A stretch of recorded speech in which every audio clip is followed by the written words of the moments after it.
J'avais des clubs, etc., mais des top clubs, hein. Je te parle, mais vraiment des top clubs qui venaient confirmer cette Coupe d'Afrique-là pour que je signe, quoi. Et à la fin, je la joue même pas et je me retrouve à la garder en prison. Tijani Belaïd, tu es un ancien milieu offensif de foot professionnel au parcours unique. Repéré très jeune, tu as connu le plus haut niveau dès tes débuts à l'Inter de Milan, avant de briller en Ligue des Champions avec le Slavia Prague. Ensuite, tu as mené une carrière de vrai globe-trotter entre l'Europe, la Tunisie et l'Asie, tout en portant le maillot de la sélection tunisienne. Aujourd'hui, on te connaît pour ton talent, ton caractère affirmé et toutes les histoires que ton parcours a forcément créées. Je me retrouve de Paris FC, où je suis chez moi en bas de quartier. Et genre, 8 mois après, je signe à l'Inter de Milan. 8 mois après, je sors de chez moi. 8 mois après, je m'entraîne déjà avec les pros à l'Inter de Milan. Est-ce que tu t'es vu trop beau, trop vite? Exactement. Comme je t'ai dit, t'avais nous à l'Inter de Milan. On l'a regardé à la télé. Je regardais, il y avait Ronaldo. Là, j'arrive. Je suis dans un vestiaire. Il y a Vieri. L'année d'après, je me retrouve avec Adriano. Il y avait Zlatan qui signe. Luis Figo. Patrick Vieira. Tu crois que t'es avec eux parce que tu t'entraînes. Mais réellement, on ne considère pas comme ces mecs-là. J'ai marqué l'histoire du club. La première victoire en Champions League du club, c'est moi qui la donne. Le nouveau stade qu'ils ont, là, c'est moi qui mets le premier but dans le nouveau stade. Tu vois, donc là, si tu vas au musée du Slavia Prague, tu trouves mes photos, quoi. Vraiment, je pense qu'à ce moment-là, le meilleur choix, ça aurait été de repartir à l'Inter de Milan et d'essayer de postuler pour avoir plus de temps de jeu. Je sais pas, pour la Coupe d'Afrique, à ce moment-là, j'étais vraiment important. J'ai déjà mon agent qui avait déjà 8 ou 9 clubs qui étaient là-bas pour confirmer, quoi. Et là, il y a cet accident de voiture. Que ça a pris une ampleur médiatique même en Tunisie. Et ils ont essayé de retourner un peu le truc. Ouais, les joueurs, ils peuvent faire ce qu'ils veulent, alors que moi, j'avais rien à voir. Et donc, c'est ça qui m'a privé de la Coupe d'Afrique, quoi. Donc, je l'ai regardé en prison. Carrément, il y avait des mecs en prison. J'ai regardé et ils avaient mon maillot. Et moi, je regardais avec eux la Coupe d'Afrique. Si tu avais à revoir ta carrière professionnelle de fond en comble, dis-moi une ou deux décisions que tu ferais différemment. Une ou deux décisions Que tu ferais différemment. Tijani, merci beaucoup d'être sur le podcast Histoire de foot aujourd'hui. De rien. Je regardais des vidéos de toi, justement, de podcast. Et je pense qu'on va être capable de les mettre à l'écran pour les gens qui vont écouter le podcast sur YouTube. On voit des coups francs. On voit des capacités techniques que peu de joueurs vont avoir. Donc moi, ma première question pour toi, cette technique-là, tu l'apprends où?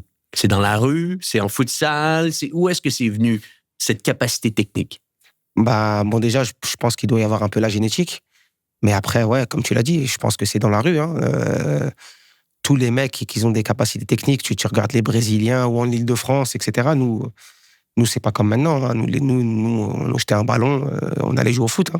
Le seul truc qu'on avait quand on était petit pour jouer, on n'avait pas de téléphone, on n'avait pas de truc, on avait juste un ballon. Hein. Et nous, on jouait jusqu'à ce que notre mère, elle nous appelait, elle nous disait, allez, c'est bon, on arrête, allez, rentre. Hein. C'est pas que dans les films, c'est la vérité, ça se passait comme ça. Nous, vraiment, on savait que jouer au foot. Et puis moi, j'ai grandi dans un quartier, en plus, dans le 20e, à Paris, où il y avait des terrains de foot de partout. Donc, carrément, on traînait jusqu'à des 22h, 23h, on jouait au foot. Pour de vrai. Et tu tapais le ballon toute la journée. Ouais, il y avait que ça. Vraiment, vraiment que ça. C'est notre passion, on était passionnés, pour de vrai. C'était vraiment une passion. C'est à quel âge que ça t'a pris? Que ça m'a pris? Ouais. À quel âge que vraiment cette passion-là est devenue innée? Bon, on va dire que je vais pas dire que c'était une évidence, mais comme je t'ai dit, on n'avait que ça. Moi, où j'ai grandi, on connaissait pas l'escrime, on connaissait pas l'équitation, on connaissait le foot, hein. C'est tout. Ou peut-être le basket, il y a peut-être des mecs qui étaient passionnés par le basket, mais sinon, on connaissait le foot. Donc, on va dire à 4 ans, parce que moi, j'ai joué au Paris FC. En fait, moi, où j'habite, le Paris FC, c'est vraiment en face. C'est genre à 200 mètres. Donc, nous, on avait le Paris FC, donc on avait aussi l'avantage d'avoir un des meilleurs clubs d'Île-de-France en face de la maison. Donc nous, c'était une évidence, en fait. Voilà, tu joues au foot, tu t'inscris au Paris FC, et puis voilà, quoi. Et dis-moi, quand tu joues au foot dans la rue et que tranquillement, tu regardes un petit peu ce qui se déroule devant chez toi avec le Paris FC, est-ce qu'il y a un moment que tu te rappelles, un coach, un parent ou quelqu'un proche de toi qui t'a juste dit « On va essayer de rendre le foot peut-être de manière un petit peu plus sérieuse dans ta vie. Donc, au lieu de taper le ballon à 4, on va essayer de t'intégrer sur un terrain à 11. On va te montrer les fondamentaux. » Bien sûr. Après, bien sûr, ça, c'est les souvenirs. Tout le monde, ils ont des souvenirs du premier coach qu'il a eu, etc. Moi, je me rappelle, j'avais Omar Akal et Belkacem Akal. C'était les premiers qui m'ont...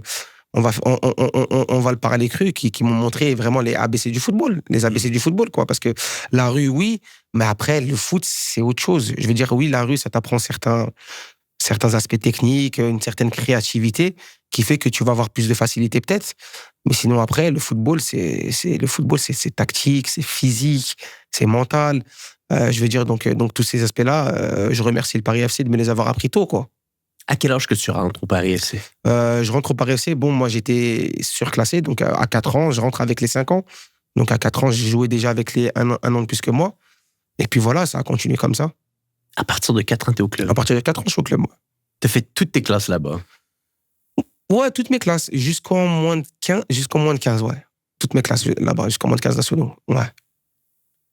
Jusqu'en moins de 15 nationaux. Parce que là, par la suite, ce qui s'est déroulé dans ta carrière, parce qu'il y a eu beaucoup de clubs. Et là, je pense qu'on va pouvoir en parler ensemble aujourd'hui. Ouais. Il y a eu l'Inter, il y a eu des clubs en Tunisie, il y a eu un prêt partout. Littéralement, t'es allé partout. Sauf l'Amérique du Sud. Sauf l'Amérique du Sud. Sauf l'Amérique. Je pense, exactement. Ouais, t'es pas venu en MLS. Donc, j'étais à 2 doigts à une époque. T'es à 2 doigts. Bon, tu vois, ça va être une autre anecdote pour plus tard dans le podcast. Ça. Mais tu fais tes classes au Paris FC. Jusqu'en moins de 15, tu dis. Ouais. Et parle-moi un petit peu de cette expérience. Où est-ce que tu te situes par rapport aux autres joueurs? Comment les coachs te perçoivent en tant qu'athlète dans la formation? Est-ce que tu es déjà un joueur qui se démarque un peu? Est-ce que tu as déjà ces habiletés techniques au-dessus de la moyenne? Ouais, bien sûr. Après, tu connais, de toute façon, dans les clubs comme ça, par génération, il doit y en avoir 3, 4. Vraiment, voilà, les clubs, ils envoient des fax. Tu as des centres de formation qui te demandent en test. Donc, les clubs, ils savent qui est plus ou moins demandé ou performant, quoi. Après, il y a toujours quelques petites surprises. Mais sinon, moi, j'avais plusieurs clubs en France qui avaient déjà envoyé des fax au Paris FC. Et puis moi, il y avait le coach de la nationale qui s'appelle Philippe Lemaitre, parce qu'à cette époque-là, le Paris FC m'avait pas dit, en fait, m'avait pas dit que l'Inter de Milan avait envoyé un fax. Parce que eux, ils voulaient t'envoyer en France prioritairement. T'avais quel âge? J'avais, en moins de 15, j'avais 15 ans. T'avais 15 ans, c'est là que l'Inter cognait à la porte. Voilà, exactement. Mais j'étais pas au courant au début. Donc, moi, j'avais quelques clubs. Voilà, Montpellier. Il y avait aussi Lionel Rouxel, c'est le coach le coach de ils sont en Coupe du Monde, là, moins de 17. Lionel Rouxel, c'était mon coach en 15 nationaux Paris FC. Et puis lui aussi, il voulait m'emmener à Guingamp. Je me rappelle, on était partis là-bas et c'était Noël Le Graët, le président. On était partis le voir, etc. Donc, il y avait quelques clubs en France. Et puis, on avait le coach des seniors qui s'appelait Philippe Lemaitre. Et lui est venu me voir et m'a dit bon, écoute, il y a l'Inter de Milan, t'avais déjà envoyé un fax. Tiens, je te le donne. Je savais pas, en fait. J'étais pas au courant. Donc, quand je reçois le fax, et puis l'Inter de Milan, ils arrivent, et puis voilà, quoi. Ça s'est fait direct. Ah, t'as pas pensé plus qu'une seconde? Ouais, non, moi, j'ai pas pensé plus. Je vais dire la vérité, je vais être cru. Hein. Voilà, ils te proposent un salaire, proposer déjà un contrat limite, parce qu'en fait, c'est pour te ramener là-bas à 15-16 ans, ils sont obligés de te proposer un contrat limite pro. Voilà. Donc, moi, j'ai sauté sur l'occasion directe, quoi. Ah. Donc, déjà là, ils sont capables de te faire des avances salariales, même si t'es pas un professionnel encore. Voilà. Ils sont capables, j'imagine, de s'arranger un peu avec ta famille également. Donc, ouais. Bon, moi, ça s'est pas fait comme ça, parce que mon père... Comment ça s'est fait? Moi, j'avais un Kaziraghi, c'était lui le recruteur sur l'Europe, bon, même partout. Donc, il est venu me voir, il est venu rencontrer mon père, il a parlé avec lui, il parlait super bien français. Il avait même déjà vécu en Tunisie, donc voilà, le feeling, il s'est fait comme ça. Et puis, ils sont arrivés, je me rappelle à l'époque, l'Inter de Milan, j'avais 15 ans. Moi, j'étais pas un foudre de guerre à l'école. Donc, ils sont arrivés, ils m'ont dit, tiens, on te donne 2 000 € par mois, on te donne un contrat limite pro, t'es à l'Inter de Milan. Donc, voilà. J'ai sauté sur l'occasion directement, je te dis la vérité. Et là, c'est terminé. À partir de là, tu dis, bon, bah oui, parfait. Ça y est, tu commences déjà à gagner ta vie. À 15 ans, quand ils partent en centre de formation, les joueurs, ils sont même pas sûrs de gagner leur vie, quoi. Ils sont même pas sûrs. Alors que moi, on me propose un contrat je me rappelle, j'avais signé 3 ou 4 ans. On me propose 2 000 € par mois, ça y est, quoi. Je me suis dit, ça y est, je vais réussir à gagner ma vie un peu, quoi. Donc, Et Paris FC, si tu nous donnes la comparaison, à ce moment précis, tu es au centre de formation, mais il n'y a pas de salaire qui vient avec ça. Non, il n'y avait pas de centre de formation, nous, à l'époque. Le Paris FC était en national. Là, le Paris FC de maintenant, c'était différent. Mais chez les jeunes, on était l'élite en Ile-de-France, quoi. Je veux dire, tout le monde voulait jouer au Paris FC. Mais ça n'a rien à voir avec maintenant. Et puis, non, au niveau argent, c'était nous, on payait notre licence. Hein. Ouais. Il n'y avait pas de contrat, il n'y avait pas de stagiaires, aspirants, il n'y avait pas de ça. Il n'y avait pas d'argent. Il n'y avait personne qui prenait de l'argent au Paris FC.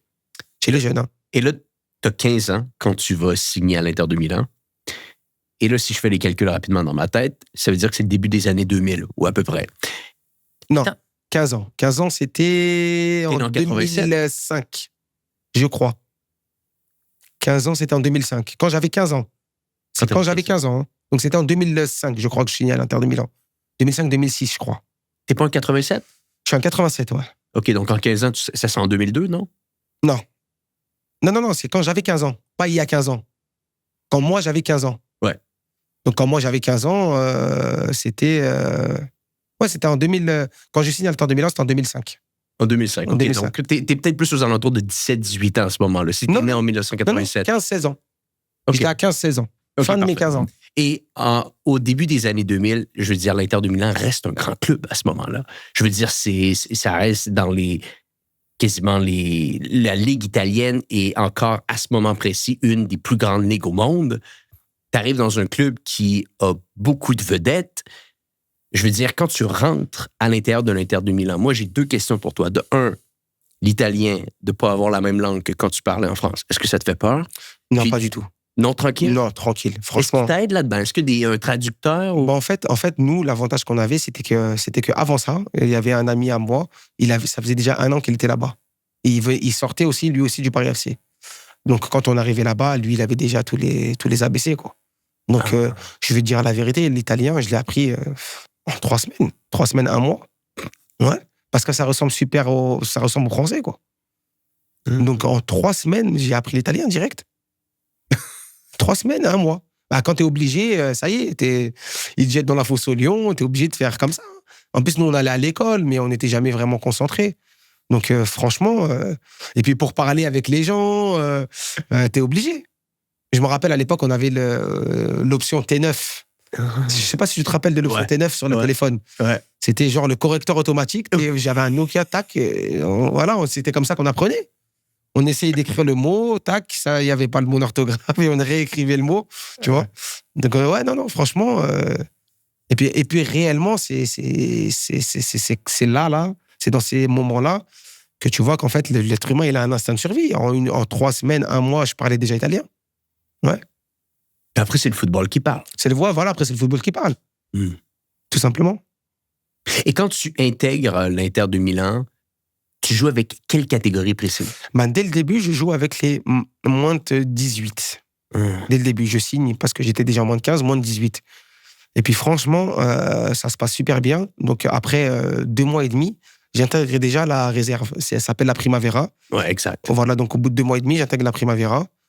Et puis moi, je vais pas dire que ça m'a pas avantagé, mais je veux dire, c'était bien, c'est ça qui a fait ma carrière. Mais j'ai brûlé les étapes super vite. C'est-à-dire qu'en fait, je me retrouve de Paris FC, où je suis chez moi, en bas de quartier, au bout de 8 mois. C'est-à-dire qu'en fait, moi, au bout de 2 mois, j'intègre la réserve. Et 2 mois et demi après, j'intègre le groupe professionnel. Voilà, c'est-à-dire on fait une opposition réserve, groupe professionnel. Ça se passe top du top. Et je me rappelle, il y avait un joueur qui s'appelait Cruz à l'Inter de Milan. Et il va voir le coach, il dit franchement, techniquement, lui, il est super fort. Mancini, etc., il parle avec lui. Il m'appelle, il me dit, etc., tu viens t'entraîner avec nous, quoi. Et 8 mois après, je signe à l'Inter de Milan. 8 mois après, je sors de chez moi. 8 mois après, je m'entraîne déjà avec les pros à l'Inter de Milan. Je me rappelle, je venais avec ma petite Clio. J'avais acheté une petite Clio et je venais avec. Puis tu voyais les autres joueurs arriver avec leur grosse voiture. Ouais, je voyais les mecs, ils avaient des voitures du tonnerre. Ça te joue dans la tête un peu, hein? Ouais, bien sûr. C'est pour ça. Et après, voilà, tu rentres dans une zone de confort. Tu crois que toi, tu es comme eux, alors que tu n'as rien fait encore. Donc, c'est ça qui m'a... Je ne vais pas dire freiné, mais j'aurais préféré, petit à petit, comme ça, quand tu arrives là-bas, tu es déjà mature. Moi, directement, tac, j'ai été lancé dans le truc. Est-ce que tu t'es vu trop beau, trop vite? Exactement. Ouais, c'est la définition. Trop beau, trop vite. Tu sais, un petit... comme je t'ai dit, tu as vu nous à l'Inter de Milan, on l'a regardé à la télé. Je regardais, il y avait Ronaldo, truc, machin. Là, j'arrive, je suis dans un vestiaire, il y a Vieri. L'année d'après, je me retrouve avec Adriano, il y avait Zlatan qui signe, Luis Figo, Patrick Vieira. Donc, tu crois que tu es avec eux parce que tu t'entraînes, etc. Mais réellement, on ne considère pas comme ces mecs-là. Il n'y a pas un de ces joueurs-là qui aurait pu te prendre sous son aile un peu et t'expliquer, Jenny, une étape à la fois. Là. Tu viens d'arriver, ta carrière n'est pas faite, suis-moi, je vais te montrer les étapes à suivre. Mais en fait, nous, on ne se rend pas compte. Moi, Mancini, plusieurs fois, Mancini, il m'a fait des réunions, il me prenait dans son bureau, il me parlait. Mais à cet âge-là, tu ne te rends pas compte. À cet âge-là, tu crois qu'en fait, tout est accessible. Tu vois ? Donc, non. Et puis, oui, on m'a expliqué. Et moi, à l'époque, c'était Baresi. C'était Bébé Baresi, c'est le frère de Franco Baresi. Ouais. Son frère, il était à l'Inter de Milan, il s'appelait Bébé Baresi. Et lui, c'était le directeur du centre. Et donc, lui, il m'a expliqué qu'il fallait que j'aille chercher du temps de jeu. On m'a proposé plusieurs prêts en Série B, etc. Et puis quand Slavia Prague sont arrivés, ils jouaient préliminaire Champions League. Voilà, donc j'ai dit, allez, je suis parti là-bas, quoi. Juste avant de parler de Slavia Prague, parce qu'il y a eu des très belles années là-bas, que tu as joué en Ligue des Champions, effectivement. Parle-moi un petit peu de ces entraînements avec l'Inter. Là, tu m'as nommé des joueurs qui font rêver. Les Adriano, les Vieri, les Patrick Vieira, les Zlatan qui signent. Je veux dire, comme tu l'as très bien dit, 1-2 ans avant, tu tapes dans le ballon à Paris, Ouais, avec tes amis. Ouais. Et là, 2 ans plus tard, t'es au duel 1 contre 1 avec un Zlatan Ibrahimovic. Bon. Comment qu'on s'y retrouve? Comment qu'on est capable de faire sa place dans une équipe de la sorte? Bon, en fait, quand t'es dedans, je te jure, c'est bizarre, mais quand t'es dedans, tu t'en rends pas compte, en fait. Quand t'as 17 ans et que t'es dedans, tu t'en rends pas compte. Tu dis, ouais, bah, j'y suis moi aussi, quoi. Y a pas de... Tu t'en rends pas compte réellement. Tu t'en rends compte après. En fait, tu te rends compte après, quand tu signes ailleurs, etc., tu dis, ah ouais, merde, j'étais quand même avec des top joueurs, quoi. Mais quand t'es dedans, tu t'en rends pas compte. Tu t'en rends pas compte. Tu vois? Sincèrement. Il faut que c'est après, quand ta carrière, elle fait son cours, etc., que tu commences à avoir 27, 28, et que tu fais des autres clubs, et que tu baisses un peu en niveau, tu dis, ah ouais, quand même, les conditions qu'ils étaient là-bas, c'était le top, quoi. Est-ce que tu as un peu de regret? Non, franchement, regret, non. Je suis croyant, moi, les regrets, c'est comme ça, c'est la destinée, mais regret sur certains choix, je pense. À l'Inter? À l'Inter et au Slavia Prague aussi. Au Slavia Prague, franchement, quand j'ai commencé mes 2 premières années au Slavia Prague, franchement, j'avais le choix d'aller à peu près partout, quoi. Mais pardonne-moi de rebondir là-dessus. Avant Slavia Prague, il n'y a pas un prêt? Un prêt au PSV Eindhoven. PSV Eindhoven. C'est là que je voulais en venir avec toi. Parce que là, tu me dis que l'Inter veut que tu aies gagné du temps de jeu. Et là, il y a le PSV Eindhoven, qui n'est pas un petit club non plus. Bah ouais, c'est ça le problème. Donc là, c'est là que je voulais en venir. Est-ce que le prêt était simplement fait dans un trop gros club, peut-être Exactement. à ce moment précis? À ce moment précis, Ouais. PSV Eindhoven joue la Champions League, Ouais. etc. C'est un top club. Et puis même PSV Eindhoven, ils ont leur jeune à eux. Ben oui. Donc voilà, donc ces mecs-là, voilà, ils tentent le coup. Et ils préfèrent mettre en valeur un jeune à eux. À l'époque, il y avait Afelai, il y avait un petit qui s'appelait Aysati. Donc c'était déjà leur top player à eux. Ils jouaient le même poste que moi. Donc j'ai pas eu de temps de jeu là-bas. Mais et tout de même, si je regarde un petit peu ce qui se met en place, tu as un prêt là-bas, c'est quoi? C'est 6 mois? Ouais, 6 mois. 6 mois seulement. Le prêt se passe pas comme prévu. Et là, par la suite, on rebondit. Slavia Prague, 2007. Exactement. Tu arrives là-bas. J'arrive là-bas en 2009. J'ai fait à l'Inter. C'est pour ça que je te dis à l'Inter, je signe en 2005, 2006, 2007, 2008. Voilà. Donc entre-temps, j'arrive au Slavia Prague en 2009. Et là, parle-moi un petit peu de cette arrivée. Parce que, comme tu l'as si bien mentionné, le Slavia Prague joue la Ligue des Champions. C'est un grand club. Mais c'était pas sûr encore. Quand j'arrive là-bas, nous, on joue les préliminaires. Et puis en plus, on joue contre l'Ajax d'Amsterdam. Et nous, on est le Slavia Prague. Voilà. On est le petit poussé. Donc, et puis l'Ajax d'Amsterdam, je me rappelle, quand on joue contre eux, il y a Abstam, Suarez. Tu vois, donc c'était vraiment une top équipe, quoi. Donc, mais moi, je pars là-bas pour le challenge, quoi. Réellement pour le challenge. Parce que financièrement, voilà, c'est pas. Je prenais quasiment ce que je prenais à l'Inter de Milan, quoi. Mais je pars là-bas vraiment pour temps de jeu et challenge. Voilà. Donc, je suis prêté 1 an là-bas. Et le coach, est-ce que tu as une discussion très claire avec lui dès le départ? Est-ce que lui, tu sens qu'il a confiance en toi? Voilà, ouais, c'est ça qui a tout changé, en fait. Le coach, il s'appelle Karel Yarolim. Il a joué beaucoup en France. Il parle super bien français. Voilà. Donc, le coach, il est proche aussi de mon agent à l'époque. Donc voilà, le feeling, il se fait maintenant. Le coach, il me dit, voilà, j'ai besoin de toi. Quand tu entends ça, chose que j'entendais pas à l'Inter de Milan. Et puis, c'est de bonne guerre. À l'Inter de Milan, il n'avait pas besoin de moi. Donc voilà, je pars. C'est mieux d'aller vraiment là où le coach il a confiance en toi. Et là-bas, j'ai eu des joueurs qui sont venus sur le podcast Histoire de foot qui ont joué au Slavia Prague et qui m'ont dit l'ambiance, c'est Ouais, non, l'ambiance c'est top. Franchement, le stade, l'ambiance. En plus, moi, franchement, là-bas, réellement, footballistiquement, j'ai passé mes meilleures années. J'ai marqué l'histoire du club. La première victoire en Champions League du club, c'est moi qui la donne. Le nouveau stade qu'ils ont, là, c'est le stade... c'est moi qui mets le premier but dans le nouveau stade, tu vois. Donc là, si tu vas au musée du Slavia Prague, tu trouves mes photos, quoi. Vraiment. Donc, c'est pour ça que, franchement, on va dire, c'est des traces qui restent, quoi. C'est le déclic, là-bas. Là-bas, ouais, franchement, ouais. Puis même avec les fans, c'est pour ça qu'en fait, j'étais bien. Parce que moi, quand je suis la première année au Slavia Prague, j'ai Beppe Baresi qui m'appelle et qui me dit, mais reviens à l'Inter de Milan. Et quand tu reviens à l'Inter de Milan avec 30 matchs, 8 matchs de Champions League, où tu marques, où tu deviens international, où tu joues, tu reviens pas avec le même statut à ce moment-là. Donc, il me dit ça, et puis non, moi, je lui dis, non, je suis bien ici. J'étais tellement bien là-bas que je voulais rester, quoi. Mais là, est-ce que je me trompe ou là-bas, il y a des beaux moments? Il y a peut-être des petites accroches également avec le club au niveau disciplinaire? Non, pas avec le club. C'est on va dire au bout de la 4e année. Voilà, j'ai eu pas des hauts et des bas, mais voilà, j'ai eu une hyperthyroïdie. J'ai eu une maladie de la thyroïde, ce qui fait que j'ai pas joué pendant 9 mois. Automatiquement, quand tu joues pas pendant 9 mois, bah, tu as des mecs qui jouent et qui faut aller regagner ta place. À ce moment-là, moi, le Slavia Prague m'ont bloqué sur certains trucs avant ça. Donc, je suis un peu, je vais pas dire en désaccord, mais je devais aller à Malaga, ils m'ont bloqué, ils ont demandé un peu trop cher. Je devais aller dans beaucoup de clubs. Donc voilà, donc à ce moment-là, moi, je suis plus dans une optique de partir. Et c'est là que ça bloque, quoi. Je suis dans une optique de partir, mais en même temps, je dois revenir jouer. Donc, pour un joueur, c'est compliqué. Mais tout de même, il y a des titres de champion là-bas. Comment? Ouais, non, j'ai 2 titres de champion, ouais.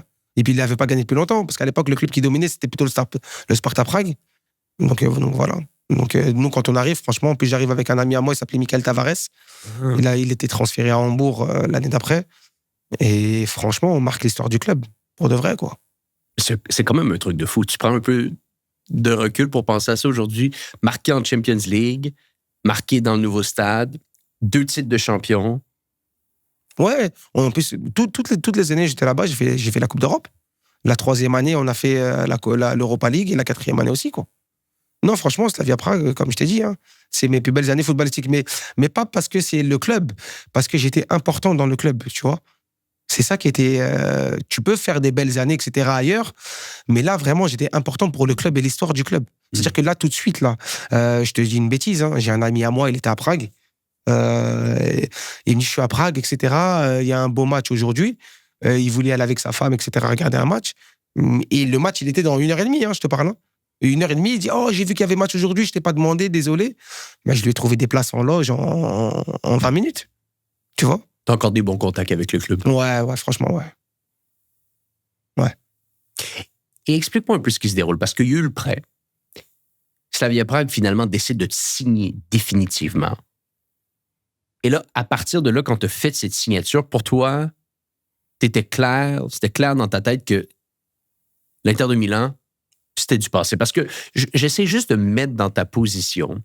Début vingtaine, te goûter un peu à l'Inter de Milan, tu viens de faire une saison pleine avec le Slavia Prague.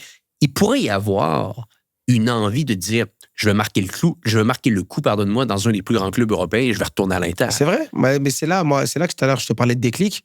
Je pense qu'à ce moment-là, le meilleur choix, ça aurait été de repartir à l'Inter de Milan et d'essayer de postuler pour avoir plus de temps de jeu. À ce moment-là. Il y avait Beppe Baresi, comme je t'ai dit, qui m'appelle et qui me dit, reviens. T'as été prêté. Bon, il y a une option d'achat, certes, mais tu peux refuser. Et puis reviens et postule. Et à ce moment-là, quand tu reviens du Slavia Prague avec le vécu que tu as eu cette année, je vais pas dire que tu postules pour jouer titulaire, hein, mais parce qu'à l'Inter de Milan, tu regardes bien, l'année d'après, c'est Mourinho, Champions. Ouais. Mais cette année-là, tu aurais pu postuler pour un peu plus de temps de jeu. Moi, des mecs avaient Balotelli, j'étais avec le centre de formation. Cette année-là, il a joué, quoi. Donc, j'aurais pu postuler pour avoir un peu plus de temps de jeu, je pense. Et finalement, tu as pris la décision de rester à Prague. Est-ce que ça a été ta décision ou il y a eu beaucoup d'influence autour de toi qui t'ont dit c'est mieux de rester ici? Ouais, je pense qu'il y a eu beaucoup, pas influence, mais voilà. Quand tu passes 1 an, tu gagnes le championnat, tu joues la Champions League. Je crois que j'étais dans les meilleurs joueurs du championnat cette année-là.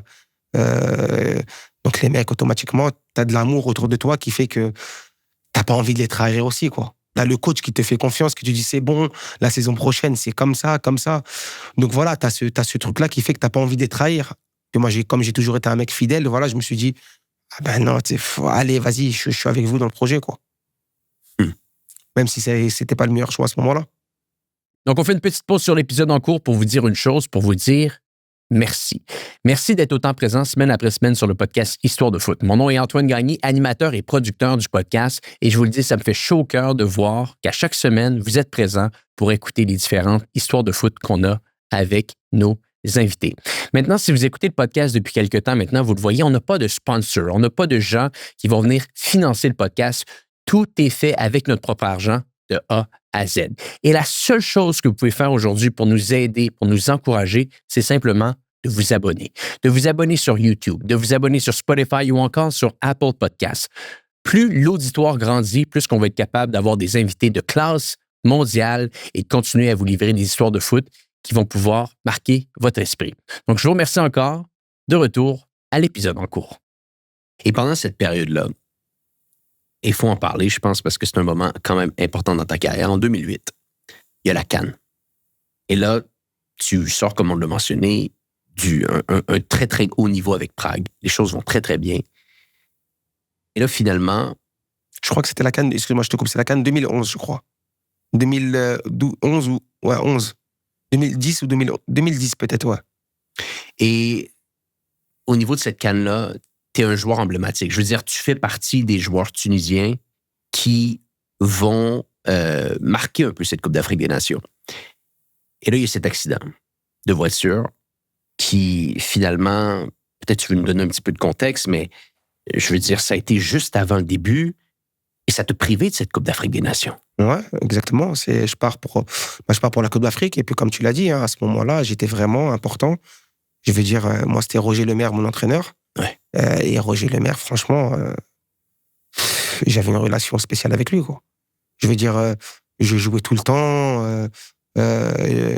J'étais vraiment important pour son système de jeu en Tunisie, quoi, en équipe nationale. Et puis j'étais jeune, j'avais 19-20 ans. Donc, quand tu joues titulaire dans une sélection à 19-20 ans, et puis voilà, moi je pense que ça a été, je vais pas dire le tournant de ma carrière, parce qu'après j'ai refait encore des belles choses au Slavia Prague, mais à ce moment-là, je suis prêté par l'Inter de Milan. Je joue au Slavia Prague et j'ai la CAN qui arrive. Donc je me dis, et puis j'ai des clubs, j'ai des top clubs qui arrivent pour confirmer. Parce que c'est ça, on t'attendait là-bas. On m'attendait là-bas. Moi, j'ai déjà mon agent qui avait déjà 8 ou 9 clubs qui étaient là-bas pour confirmer, quoi.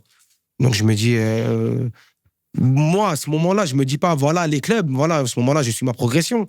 Mais une fois que tu as l'accident et que tu la joues pas et qu'après tu te retrouves pendant 4-5 mois à essayer de retrouver voilà, ton niveau, je me dis que j'ai perdu 4-5 mois et que les clubs qui sont là, eh ben, ils sont... voilà, le train, il est passé, ce train-là, il est passé, quoi. Et pour situer les gens qui nous écoutent aujourd'hui, il y a cet accident de voiture. Tu devais jouer la Coupe d'Afrique des Nations. Et finalement, malheureusement, c'est un peu sensationnaliste, ce que je veux dire, mais tu la regardes en prison. Ouais, je la regarde carrément en prison. Parce qu'en Tunisie, on a des lois qui sont faites comme ça. Voilà, quand tu fais un accident où il y a des personnes qui sont décédées, eh ben voilà, tu passes une période en prison, le temps de l'enquête, pour ta protection, etc. Donc j'ai pas eu le temps, carrément. Moi, il y avait Roger Lemaire qui faisait le pressing pour que je sorte, pour que j'aille jouer la Coupe d'Afrique, vu que moi, j'avais rien à voir avec l'accident. Mais le temps de la loi, et comme l'affaire, elle avait pris une ampleur à cette époque-là, elle avait pris une ampleur médiatique, c'était à la télé. Je me rappelle, si je te dis des trucs, ma mère, jusqu'à maintenant, elle m'explique, elle me dit, je regarde la télé tunisienne, d'un coup, je vois ta photo dans la télé tunisienne qui dit que tu as eu un accident. Ma mère, elle est tombée par terre, tu vois.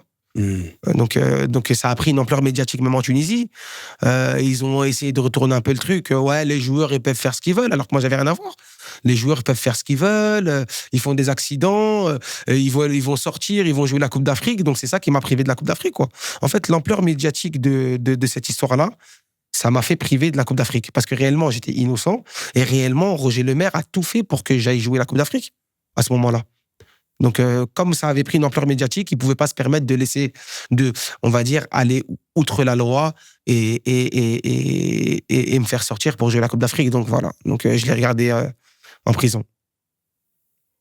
Carrément, il y avait des mecs en prison, j'ai regardé et ils avaient mon maillot et moi, je regardais avec eux la Coupe d'Afrique. Franchement, ouais, c'est une histoire fantastique. Et comment tu te sens à ce moment-là? Je veux dire, on va reprendre les termes que tu as dit, au plus beau moment footballistiquement de ta carrière, parce que c'est pendant les années à Prague, ça va bien, Tu vas faire partie des figures emblématiques de cette équipe tunisienne. Il y a des clubs qui viennent te voir. Tu es tout jeune encore. Et là, il y a ça qui se déroule. Je me mets dans ta position. Mentalement, ça doit être horrible. Ouais, non, franchement, c'était une période super difficile. Quand on m'a dit, tu sais, il y avait mon père qui était là-bas, donc il faisait les allers-retours, etc. Et puis au bout des jours, moi j'ai fait presque 28 jours. Au bout de tout ça, c'est bon, on m'a dit que je devais sortir. Mais je te jure, quand je suis sorti, première chose que j'ai faite, c'est je suis parti à l'aéroport, j'ai payé le billet, je suis parti direct. Je voulais oublier cette histoire-là, quoi. Difficile de retourner par la suite.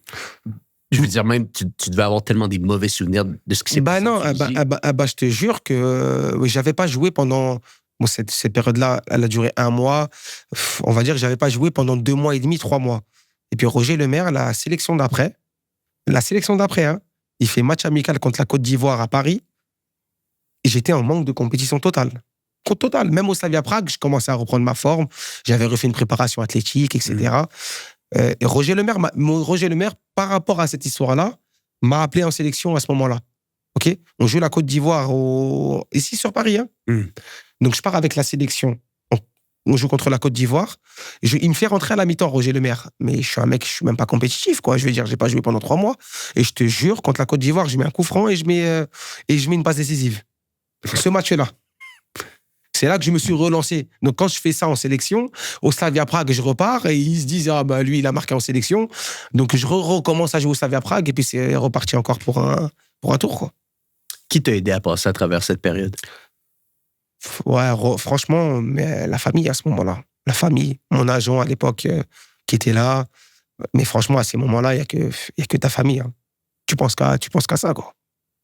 Et puis, footballistiquement, je me rappelle, Moratti, à l'époque, c'était le président de l'Inter de Milan, et pourtant, il a dit s'il a besoin de quoi que ce soit, je suis là.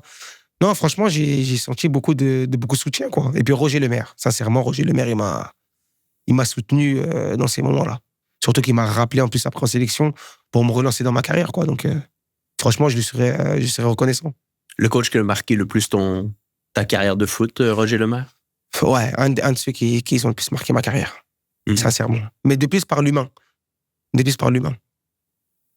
Ouais, après oui, parce qu'un coach, quand il te fait jouer, c'est un bon coach. Un coach qui te donne confiance, c'est un bon coach. Mais voilà, il m'a donné confiance et donc je lui serai reconnaissant pour ça, quoi. Donc, il y a cet accident qui se déroule. Il y a les enjeux de santé également qui se déroulent par la suite à Prague. Donc, tout ce qui avait l'air de monter, de ne pas s'arrêter, finalement, c'est un petit peu plus complexe. Et là, il y a des changements qui vont se mettre en place dans ta carrière. Autant que tu as senti que tu étais au plus haut dans ta carrière, est-ce que tu as senti que rapidement tu es descendu avec ces problèmes de santé et tout ce qui s'est... Bien sûr.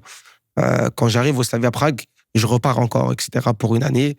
Ça se repasse bien après, comme je t'ai expliqué. Et puis après, j'ai eu une hyperthyroïdie, ouais. etc. Donc, j'avais une maladie de la thyroïde. Et là, tu peux rien faire. Là, c'est la santé. Donc ça m'éloigne des terrains pendant 9 mois, je pense, 8 ou 9 mois. Je reviens, etc. Mais je reviens pas au top avec le Slavia Prague. Donc Hull City arrive à ce moment-là. T'as un essai là-bas. J'ai un essai j'avais un essai à Cardiff. Donc je vais à Cardiff, ça se passe bien. Et puis Cardiff, ça met du temps. Je sais pas si c'est les négociations, pas négociations. Et Hull City était... un scout de Hull City était venu regarder le match. Il me dit, écoute, on te fait signer tout de suite. Donc j'arrive à Hull City. Le temps qu'il prépare les contrats, donc je m'entraîne. Je termine l'entraînement, voilà, je signe mon contrat, quoi. Donc à ce moment-là, j'étais encore sous contrat avec le Slavia Prague, donc je résilie avec le Slavia Prague. Et ça se fait archi rapidement, quoi. Les conditions sont similaires à ce que tu avais avant? Non, les conditions sont beaucoup meilleures. Après, quand tu signes à Hull City, financièrement, c'est beaucoup mieux. Mais voilà. Mais ça reste encore... voilà. C'est pas un projet sportif, c'est pas un contrat longue durée. Voilà. C'est plus du rafistolage, je dirais. Ouais. Voilà. Mais parce que j'étais sous hyperthyroïdie, j'avais pas joué pendant 8 ou 9 mois. Donc, même quand j'arrive à Hull City, j'arrive, mais je suis pas dans les meilleures conditions non plus. Donc, voilà. Donc, après, comme je t'ai dit, c'est comme un château de cartes, tu vois. C'est que tu joues pas assez au Slavia Prague parce que t'es malade. Donc, t'arrives à Hull City, t'arrives en hors forme. Donc, Le coach, il a besoin de toi, donc il te fait jouer, mais tu es hors forme. Donc, automatiquement, tu vas pas donner ce que tu dois donner. Donc, après, voilà. Donc, ça, Hull City, ça se passe pas comme tu veux. Donc, tu repars dans un club après. Voilà. Donc dès que ça. Donc, j'aurais dû peut-être à ce moment-là prendre plus de temps pour revenir. Et quand je reviens au top, quoi. Parce que, exactement, il y a 3 clubs qui se sont enchaînés. Hull City, Hapoel Nicosie et l'Union Berlin. Voilà. Voilà. Donc, carrément, c'est la définition de ce que je te disais. À Hull City, comme ça se passe mal, Ouais. je pars à Hapoel Nicosie. Hapoel Nicosie, le coach, il me connaissait du Slavia Prague. C'était un Serbe. Il me connaissait du Slavia Prague. Donc, il m'a fait confiance. Pourtant, ouais, j'ai joué à Hapoel Nicosie, mais voilà, j'étais pas le même joueur parce qu'à Hull City, j'étais hors forme et que j'ai pas beaucoup joué. Ouais. Donc voilà. Donc avec ces trucs-là qui se sont passés, j'ai réussi à signer en Union Berlin en Allemagne. Bundesliga 2, ouais. Et à partir de ce moment-là, j'ai fait la préparation dès le début et voilà, je fais 2 ans là-bas et je joue là-bas, quoi. À quel point c'est difficile pour un joueur? Tu vois, on a eu Anthony Le Tallec qui est venu sur le podcast il y a quelques mois de ça et Anthony a littéralement, en l'espace de 5-6 ans, connu 5-6 clubs. Et moi, je lui posais la question, je me dis, quelqu'un qui est à l'affect comme toi, qui a besoin de prendre, de prendre sa place, de bien sentir le jeu, comment un joueur offensif peut bien s'intégrer dans un contexte de la sorte? Ça doit être super difficile de changer d'environnement d'une année à l'autre, des langues différentes, des cultures différentes. Bien sûr. Non, franchement, c'est compliqué. Surtout que tu arrives dans des clubs, par exemple à la Hapoel Nicosie, moi, quand je signe en fin de mercato, les mecs, ils sont déjà qualifiés en Champions League. Donc, automatiquement, comment tu veux prendre ta place dans une équipe qui tourne super bien? Il faut vraiment que les mecs, ils perdent tous les matchs. Et puis, Hapoel Nicosie, à ce moment-là, on tape tout le monde dans le championnat. On arrive même à se qualifier en Coupe d'Europe, tu vois? Donc, comment tu peux, toi, postuler? Donc, c'est ça que je te dis. En fait, c'est toi et la confiance que le coach il te donne. Et puis, quand tu arrives aussi. Ouais. Donc, je te pose une question. Dans un cas comme ça, si tu avais à revenir en arrière aujourd'hui, donc tu es dans une position plus difficile dans ta carrière, tu as eu des enjeux de santé, est-ce que c'est pas mieux dans un cas comme ça à un moment donné? Puis j'ai l'impression que c'est un petit peu ce qui s'est déroulé plus tard, mais de juste se dire, on va aller un cran en dessous. Un cran en dessous, exactement. Et là, je fais une saison pleine, je joue 30 matchs de suite, je marque 10, 15 buts, peu importe. Et là, par la suite, la confiance revient et on va aller repostuler sur des clubs de D1. Exactement. Ouais, c'est exactement. C'est pour ça que pour les jeunes joueurs, quand ils n'arrivent pas, il faut aller chercher du temps de jeu. C'est exactement ce qui se passe aussi. Quand tu joues pas pendant... Tu sais, dans le foot, en fait, réellement, c'est moins tu es compétitif. En fait, il y a tellement de concurrence. Ah, c'est fou. Il y a tellement de concurrence, et surtout maintenant, de plus en plus, qu'en fait, à partir du moment où tu joues pas 6 mois, je vais pas dire t'es mort, mais les mecs, ils next vite. Ils sont pas dans un truc de se dire, bon, c'est pas grave. Ils tentent le coup. Il n'y a plus de tenter le coup. Quel rôle joue l'agent dans ce cas-là? Parce que j'imagine que l'agent, il a son intérêt pécuniaire à la fin de la journée de te faire signer le meilleur contrat possible. Il va être capable de gagner une meilleure prime. Mais si on pense aux joueurs ici, je veux dire, à un certain point, ça peut hypothéquer ta carrière de faire 4 clubs en 4 ans. Ou bon. Exactement. Donc, est-ce qu'on a besoin qu'un agent soit peut-être un petit peu plus transparent puis dise, là, en ce moment, tu n'es pas compétitif pour rester en Division 1, on va faire... Mais est-ce que les joueurs, parce que les agents, c'est ce qu'ils proposent généralement, mais est-ce que les joueurs l'acceptent? Tu vois? C'est-à-dire, un joueur, il a une proposition tout de suite, là, je te dis une bêtise, à 30 par mois. Et puis, tu as un petit club qui vient qui lui dit, écoute, nous, on va te faire jouer 30 matchs, mais par contre, on te donne 10. Tu vois, c'est ça, il est là le vrai défi, en fait. Le vrai défi, il est là. Est-ce que ça, c'est un défi que tu as vécu de dire que tu n'étais peut-être pas prêt à accepter moins d'argent? Bah oui, mais bien sûr. Moi, à la Hapoel Nicosie, quand j'arrive, j'ai un top salaire. Combien il te paye? Pour le championnat chypriote, j'étais payé 25 000 quand même à la Hapoel Nicosie. Tu vois? Brut mensuel. Non, il n'y a pas de brut. Là, c'est que du net. Non, pas que du net. La maison, elle était payée. J'avais une maison avec piscine. Tu vois? C'est-à-dire qu'à ce moment-là, tu vois, Hapoel Nicosie, ils arrivent, ils te disent 25. Tu dis, vas-y, j'y vais. Et puis le coach, il te donne confiance parce que le coach, il te connaît. Mais toi, intrinsèquement, tu dois te connaître aussi. C'est-à-dire que moi, j'aurais dû me dire à ce moment-là, j'ai pas assez joué. Je dois retrouver mes sensations. Donc voilà, donc j'aurais dû choisir plus petit parce que la Hapoel Nicosie, à ce moment-là, comme je te dis, c'était une top équipe. Ils sont partis, ils ont éliminé même Lyon en 8e de finale de Champions League. C'est-à-dire que les mecs, ils tournaient super bien, en fait, tu vois. Mais c'est difficile de dire non à ce type d'offre. Mais voilà, c'était une offre comme ça qui vient à ce moment-là. Tu vois, tu dis, allez, vas-y, c'est pas grave. Mm. Je vais tenter. Voilà. En fait, t'es tellement tenté que tu dis, vas-y, je vais gagner ma place, c'est pas grave. Tu vois. Mm. Mais après, la réalité du foot, elle se trouve sur le terrain. C'est plus difficile. Bien sûr. T'as des mecs qui touchent beaucoup moins que toi, mais les mecs, ils sont compétitifs, ils sont en forme. Eh ben, c'est eux qui vont jouer. Est-ce que tu maintiens une discipline de haut niveau pendant ces moments-là ou c'est peut-être un petit peu plus difficile? Ouais, en fait, c'est toi et le projet club, en fait, je pense. Toi et le projet club. Parce que si le club te recrute et sait que t'es en méforme, voilà, ils vont prendre un peu plus de temps avec toi. Mais si le club, il a besoin de toi tout de suite, moi, à Hull City, quand je signe, je suis en super méforme, mais sauf que le coach, il a besoin de moi. Donc, il me fait jouer. Tu vois. Mais moi, quand il me fait jouer, il me dit, je vais pas aller voir le coach et lui dire, non, coach, je veux pas jouer, en fait, donne-moi plus de temps. Ah, si le coach, il t'aimait, tu joues. Tu vois. Donc, c'est comme un cercle vicieux, en fait. Si le coach, il se dit, ah ouais, mais en fait, peut-être que t'es pas le joueur que j'ai recruté, quoi. Ouais. Alors que non, t'es le joueur, mais sauf que t'as un passif, t'as pas joué depuis longtemps. Donc, c'est comme un cercle vicieux. Mm. Et comme je t'ai dit tout à l'heure, il y a tellement de concurrence qu'en fait, ils nextent vite. Allez, hop. Ouais. Ils n'ont pas le temps de faire en sorte que toi, tu prennes tes classes. Non, ils ont le temps pour personne. T'as vu, à partir du moment où moi, je pense, hein, à partir du moment où tu commences à toucher, d'être rémunéré et qu'il y a un aspect financier, il n'y a plus le temps. C'est fini. Il n'y a plus d'affectif. Il faut que tu performes. Voilà. Mais c'est un business. C'est un business, à ce moment-là. Tu vois, il n'y a plus de sentiment. Tu vois, le coach, quand tu jouais, que tu performais, que tu pensais que c'était ton deuxième papa, quand tu commences à plus performer, tu vas voir le changement de comportement. Rien que quand il te serre la main, il te dit bonjour, tu comprends le changement de comportement. Tu dis, ah ouais, merde, ouais, bah, c'est un business. C'est où c'est vécu ta pire situation par rapport à ça? De se dire, ah, ça, c'est un coach qui me fait vraiment confiance et maintenant, c'est un coach qui ne me fait plus confiance. Bah, je l'ai vécu à l'époque au Slavia Prague où Karel Jarolím me faisait super confiance. Je l'ai vécu avec Roger Lemaire.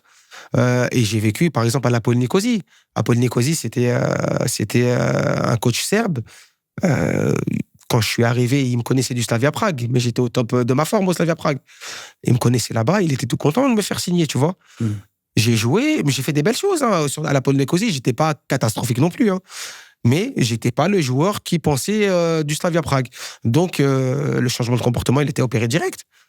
Donc, au bout de 6 mois, le coach te dit, bah, écoute, voilà quoi, il faut que je, à ce budget-là, je peux recruter quelqu'un d'autre, quoi. Ah, ça doit être difficile. Ah, c'est comme ça, hein, c'est l'ascenseur émotionnel. C'est rapide, ouais. Ah, le foot, c'est l'ascenseur émotionnel. Faut pas vite t'attacher. Aïe, aïe, aïe. Faut pas t'attacher à un endroit où Parle-moi un peu de l'Union Berlin dans ce cas-là, parce que ça va être très intéressant de parler par la suite de ton retour en Tunisie qui a été très fructueux. Ça s'est bien déroulé. Il y a eu des bons matchs, beaucoup de buts, des passes décisives. Mais parlons de l'Union Berlin, parce que là, je veux dire, l'Union Berlin, à ce moment-là, joue en Bundesliga 2. Et on vient de voir que ça s'est peut-être pas déroulé exactement comme prévu. À l'Apoel Nicosie, à Hull City, tu le dis, tu n'étais pas dans la meilleure forme physique. Il y a eu des petits pépins avant. Mais eux, ils viennent prendre la chance. Comment ça se met en place? Est-ce que c'est un match précis? Est-ce que le coach te connaît? Un agent, comme tu l'as dit tout à l'heure, un agent. J'avais mon agent qui m'a fait signer à Hull City, il s'appelle René, c'est un agent allemand, René Liberam. Et lui avait de très bonnes relations avec ce club-là. Donc voilà, il leur a proposé le profil. En Allemagne, ils aiment bien tenter les coups. Voilà. Franchement, top du top. La ville, le club, top du top. Franchement, ça s'est bien passé là-bas. Franchement, j'ai signé 1 an et j'ai prolongé d'1 an. Donc franchement, j'ai passé de super moments là-bas. C'était un club qui jouait la montée. Bon, on n'a pas réussi à monter. Mais franchement, j'ai passé de belles années là-bas. À Union Berlin. Le niveau Bundesliga 2, tu comparais ça à quoi dans ta carrière? En fait, ça dépend. Ça dépend.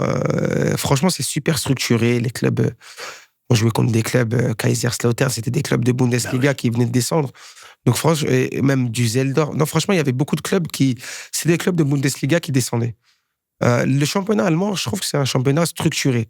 Il n'y a pas des super gros talents physiques, etc. Comme, par exemple, en France, si je te dis un championnat, en France, le championnat national, c'est un championnat super difficile, tu vois. Mais le championnat allemand, c'est un championnat, on va dire, tactique. Physiquement, c'est pas un top championnat, mais c'est un championnat plutôt tactique, on va dire. Et qu'est-ce qui t'a marqué de ton passage à Lyon Berlin? Parce que c'est 2 ans tout de même, donc on est capable de s'intégrer un petit peu plus longtemps que ce qu'on vient de faire avec nos 2 préalables expériences. Le déclic ici, ce serait quoi? C'est le coach, l'environnement. Est-ce que finalement, tu retrouves davantage ta forme physique et ta confiance? Comme je te dis, quand tu pars dans un club et que tu commences le premier jour, déjà, tu pars avec les mêmes armes. Tu fais la préparation, tu fais les matchs amicaux de préparation, tu es en concurrence, tu vois. Quand tu arrives en fin de préparation, les mecs, ils sont déjà prêts, etc. Déjà, tu pars avec un handicap. Quand tu arrives dès le début, et je me rappelle à cette époque-là, même l'agent, c'est pour ça que j'ai fait le choix tôt d'aller à l'Union Berlin. Donc, l'agent m'a dit, écoute, c'est mieux que tu prennes ce choix-là et tu choisis tout de suite. Comme ça, quand tu pars le premier jour. Donc, je suis arrivé là-bas le premier jour de préparation et voilà. Donc, c'est pour ça que ça s'est bien passé. Il y a pas de science, c'est une science exacte. Hein. À partir du moment où tu te prépares, où tu fais la préparation avec le groupe, que tu commences à vivre avec le groupe qui te connaissent, parce que quand tu arrives premier match de championnat, que tu n'as pas fait la préparation, je vais dire, tu connais même pas les prénoms des joueurs. Mais là, quand tu arrives et que tu commences dès les débuts avec eux, je pense que c'est ça qui a fait la différence là-bas, quoi. C'est quelque chose qui s'apprend à travers le temps. De se dire, si je sais que je vais rentrer sur le marché du transfert, je rentre sur le marché du transfert au début et non à la fin. Exactement. Après, ça dépend. Il peut y avoir des dynamiques, bien sûr. Voilà. Ça dépend si le mec, il joue, je te dis une bêtise, il joue en Ligue 1 et qu'il y a un club qui tape à la porte et que c'est en fin de mercato qu'il est libéré, mais ce mec-là, ils le veulent, ça fait 8 mois, c'est différent.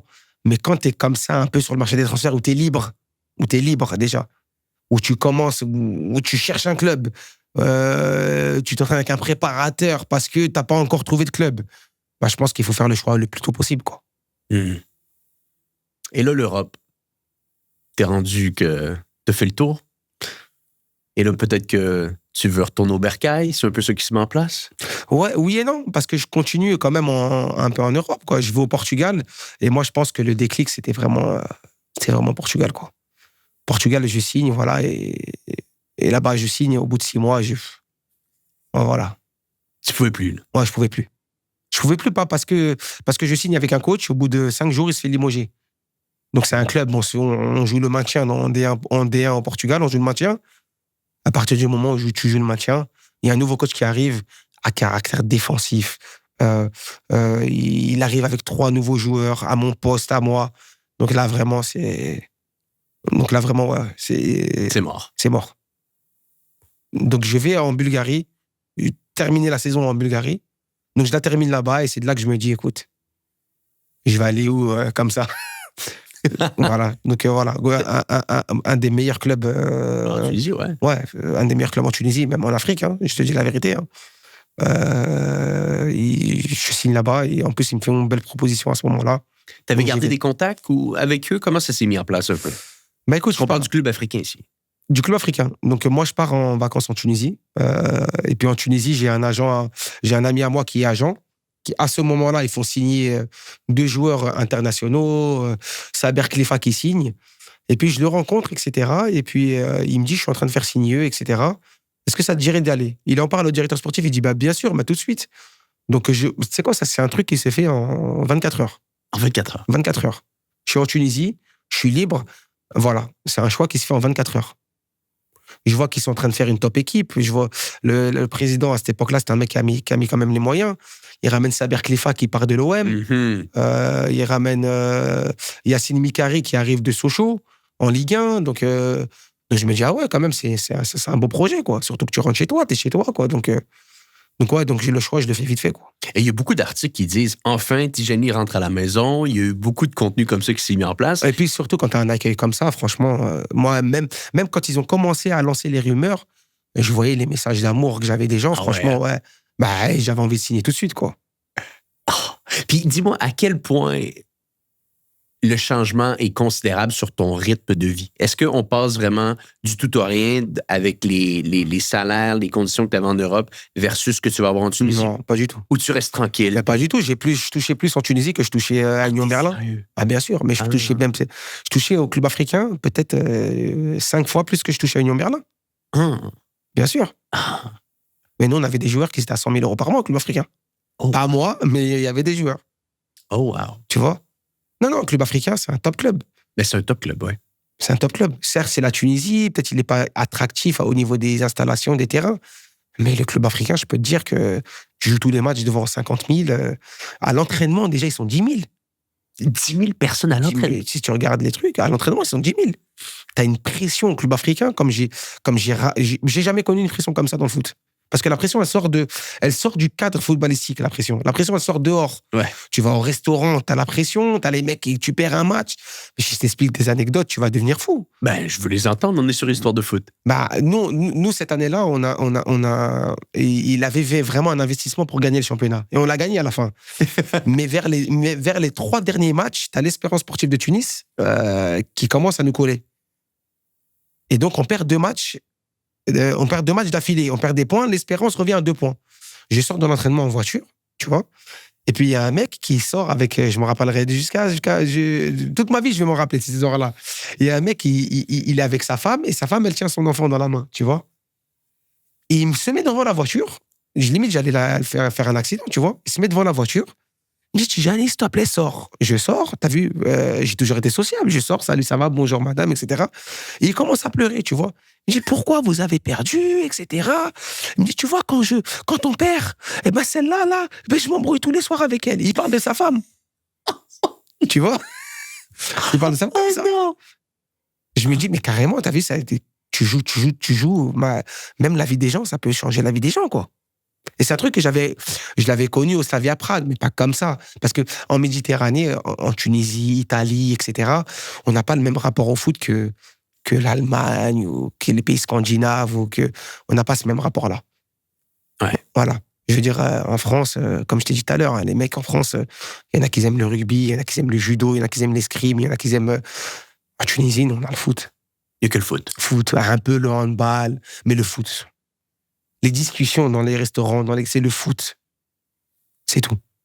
T'as d'autres anecdotes comme ça? J'ai déjà des policiers, moi, qui sont toqués chez moi. Des policiers. Ma mère, elle sort, elle ouvre la porte des policiers. Il est où le maillot que ton fils, il nous a promis? Je te jure. Des policiers. Oh, wow. Ah ouais. Non, puis il faut le mentionner. Autant que tu as eu des moments plus difficiles dans les derniers clubs qu'on l'a mentionné, au club africain, ça se déroule bien. Non, ça se déroule bien. Puis même, je reviens après. En plus, je marque des buts. En plus, j'ai la chance, c'est de marquer des buts dans tous les gros matchs, quoi. Je veux dire, les derbies, les matchs importants, les matchs en qualification de Champions League africaine, etc. Les coups francs. Voilà. Donc, j'ai eu la chance vraiment de marquer que dans les matchs, pas que dans ça, mais dans les matchs importants, en tout cas, moi, j'étais décisif. C'est ça qui a vraiment marqué le truc. Et c'est pour ça que jusqu'à maintenant, quand je vais en Tunisie, franchement, je suis accueilli, franchement, au top du top, quoi. Les pénaltys, toujours au même endroit, quand tu les frappais, hein? Ouais, sauf qu'on change des fois, mais... Mais c'est rare que tu changes. Parce que j'ai regardé tes pénaltys avant l'entretien, je pense que j'en ai regardé à peu près 10 de suite. C'est les pénaltys à la Zizou. Toujours dans le petit filet croisé. Ouais, bah en fait, pour moi, on va dire, c'est la sécurité. Je vais pas tenter pour moi, je vais dire la vérité, je vais être honnête, hein. Les trucs à la Neymar, où tu sautes, où tu ralentis. Ouais. Penalty, pour moi, tu choisis un côté. Tu tires fort de ce côté-là. Je veux dire, voilà. Au pire des cas, t'as 50-50. Mais si tu tires bien, même si le gardien va du même côté, il peut pas l'arrêter. Je veux dire, il peut pas aller plus vite que la balle, quoi. Ouais. Impossible à arrêter. Parce qu'ils ont inventé des pénaltys, là. Puis toi, tu penses que c'est pas une bonne approche? Non, je pense pas. C'est folklorique, je veux dire. Ouais. Le mec, il saute, truc, tu veux déstabiliser, il n'y a pas. C'est penalty, tu choisis un côté. Moi, je suis l'ancienne école, en tout cas. En partant avec un penalty, tu as l'ascendant sur le gardien. Les probabilités que tu marques sont beaucoup plus élevées que les probabilités que tu rates. Tu rates, déjà. Donc, déjà là, tu as un ascendant.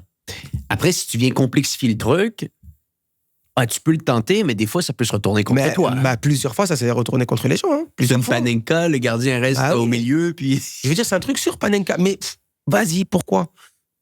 Panenka, tu fais ça quand il y a 2-0. T'es à la 80e. Mais Panenka, je peux te dire qu'un club africain, dans le club où j'ai joué, tu fais une Panenka et que tu rates et que c'est un match important, je peux te dire que t'as 10 000 personnes qui arrivent devant chez toi. Bon, 10 000, c'est abusé. Mais t'as au moins 200 personnes qui viennent toquer devant chez toi.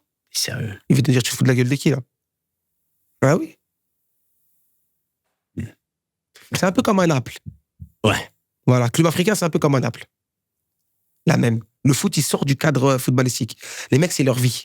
Des mecs, ils m'ont déjà dit, nous, c'est le foot et après, c'est le reste. Ça met une pression de fou. Parce que quand tu gagnes, t'es le roi, t'es le dieu. Ouais. Mais quand tu perds et que tu fais un... Là, c'est très, très compliqué. Ouais. Je peux te dire que t'as des joueurs, ils ont vécu des situations très, très compliquées. Comme quoi? Très, très compliquées. Les mecs, ils peuvent pas sortir et faire un café. Ils peuvent pas se poser au restaurant avec sa femme. Maintenant, franchement, surtout maintenant, à l'époque des réseaux, à l'époque, c'était un peu plus facile, on va dire. Maintenant, tu fais un truc, les mecs, ils te filment. Tu vois? C'est les mecs, ils sont en vacances, ils veulent aller se détendre. Mais le mec, s'il a fait tu vois, ils se retrouvent en soirée, ils vont prendre la vidéo, ils vont la mettre un autre jour, ils vont dire, regardez, le joueur, il est en soirée. C'est des fous. Donc, franchement, club africain, c'est un club. Mais quand tu gagnes, par contre, moi, ça m'est déjà arrivé d'être dans un restaurant, l'addition, elle est payée. Tu vois? J'arrive à l'aéroport, je fais pas la queue. Je te jure. Non, il y a tellement d'engouement autour du football là-bas et surtout autour du club africain que franchement, ça m'a facilité la vie dans plein de trucs. Mais c'est carrément pour ça que je suis resté installé en Tunisie pendant 6 ans.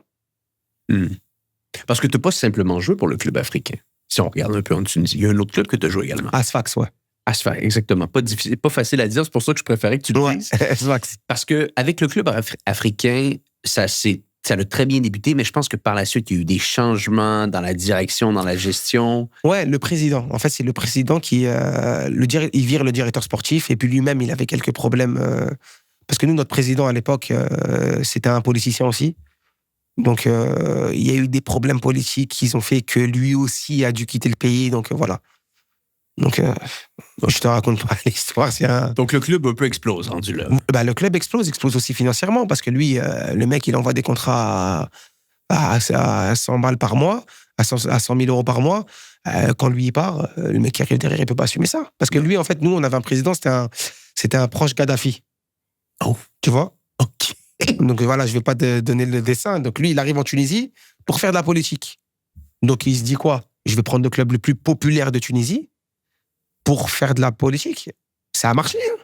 Mais quand ça n'a pas marché et que la politique, elle lui a éclaboussé, voilà, il a dû partir du pays. Et puis jusqu'à maintenant, il est interdit de rentrer en Tunisie, quoi. Oh, wow! Donc, des fois, les choses ne sont pas totalement droites. Ouais, exactement. Exactement. Donc, au bout de 2 ans, je pars du club africain. Et puis, je pars en Indonésie. Et puis, je reviens après. Bon, je pars à Sfax, je fais un petit truc, mais après, je pars en Indonésie. Et puis, je reviens après au club africain, en 2018. 2018, le président du club africain, à ce moment-là, sortie du président, il y a une élection, il y a une présidence provisoire qui se met en place, etc. Et c'est un mec, c'est un ami à moi, quoi. Donc, tellement que je t'ai dit que j'avais de l'amour pour ce club-là, franchement, limite, je reviens à ce moment-là gratuit, quoi. Le championnat en Indonésie se termine, parce qu'en fait, il est décalé, le championnat là-bas. Ça se passe super bien en Indonésie, hein, tu vois. J'étais dans un club en Indonésie où j'ai marqué je sais pas combien de buts, etc. Ça se passe bien. J'aurais pu même prolonger là-bas, mais mon club africain, ils sont 13e du championnat, ils se retrouvent relégables. Là-bas, c'est la crise, tu vois. Donc, je rencontre mes amis qui sont à la présidence du club. Ils me disent, écoute, reviens. Et je reviens. Et franchement, là, boum de boum, je marque chaque match, je marque un but. On arrive à la 2e place du championnat. On arrive à se qualifier pour la Champions League africaine. On gagne la Coupe de Tunisie. Ça veut dire, les gens, ils ont dit, mais lui, franchement, il a trop de chance avec le club africain, tu vois. Wow. Mais moi, je veux te poser une question parce que c'est très rare sur un podcast que je fais sur Histoire de foot que je vois un joueur qui joue pour autant de clubs. Ouais. Et là, à un moment donné, j'avais de la misère à les suivre parce que c'est des dizaines de clubs que tu as joué dans ta carrière. Qu'est-ce qui fait en sorte que tu n'as pas pu avoir plus de stabilité dans un club? Parce que là, je t'entends parler, j'ai vu comment tu as joué au club africain. Après, bon, il y a une explication avec le président, bien entendu, mais tu aurais pu peut-être avoir une beaucoup plus grande carrière si tu avais été resté stable dans un club plutôt que de bouger d'un pays à l'autre. Non, mais c'est vrai. Moi, j'ai eu les petits pépins que je t'avais dit à l'époque quand je jouais en Europe. Et puis après, quand je fais club africain, Indonésie, Indonésie, franchement, j'avais un bon salaire aussi là-bas, je gagnais bien ma vie. Donc, soyons honnêtes. Voilà. Je veux dire, ils t'ont fait une offre que tu pouvais pas refuser. Voilà. Non, et puis même, franchement, même l'expérience ça y est, en fait, je vais pas dire, j'avais quitté l'Europe, j'avais gagné le championnat club africain. Je vais pas dire j'étais rassasié, mais voilà, j'avais fait mon tour, quoi, à ce moment-là. Donc là, tu joues plus avec la tête. Voilà. Donc, je me dis, allez, je vais aller faire des expériences, tout simplement. Et puis après, c'est devenu une drogue, hein, je te dis la vérité. Ouais, c'est ça un peu. Ouais, comme je t'ai raconté tout à l'heure. Hein. Franchement, j'ai voyagé dans des pays, j'ai joué au foot, j'étais plutôt bien payé quand même. J'ai fait des pays que j'aurais jamais fait si je jouais pas au foot, quoi. Et franchement, à la fin, carrément, je kiffais aller faire des expériences dans des pays étrangers ou connaître des nouvelles cultures, des nouvelles populations, de nouveaux trucs, et jouer au foot en même temps, tu vois. Parce que je pars pas là-bas. Je pars là-bas, je me lève le matin, je vais à l'entraînement, tu vois. Je pars dans des conditions favorables aussi, j'ai un bon salaire, la partie est payée.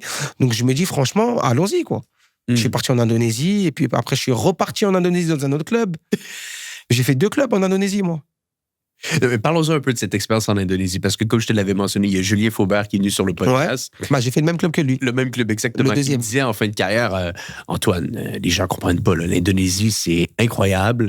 Les stades, c'est 50 000 personnes. Ouais. Le coût de la vie, ça coûte rien vivre là-bas. Exactement. Et tu as des conditions salariales de fou. Exactement. Donc, vu comme ça, oui, tu quittes l'Europe, ça fait du sens, et pourquoi pas? Et c'est ça qu'on t'a présenté un peu? Non, regarde, moi je te dis, la première fois que je signe en Indonésie, moi je signe en tant que... En fait, la fédération indonésienne, elle a donné accès au club à avoir un joueur en plus, parce qu'en fait, tu as le droit qu'à 3 étrangers. Tu avais le droit qu'à 3 étrangers. Elle a donné l'occasion au club d'avoir un étranger de plus. Et elle a donné... Et c'était la fédération qui payait. Donc elle a mis des bons salaires.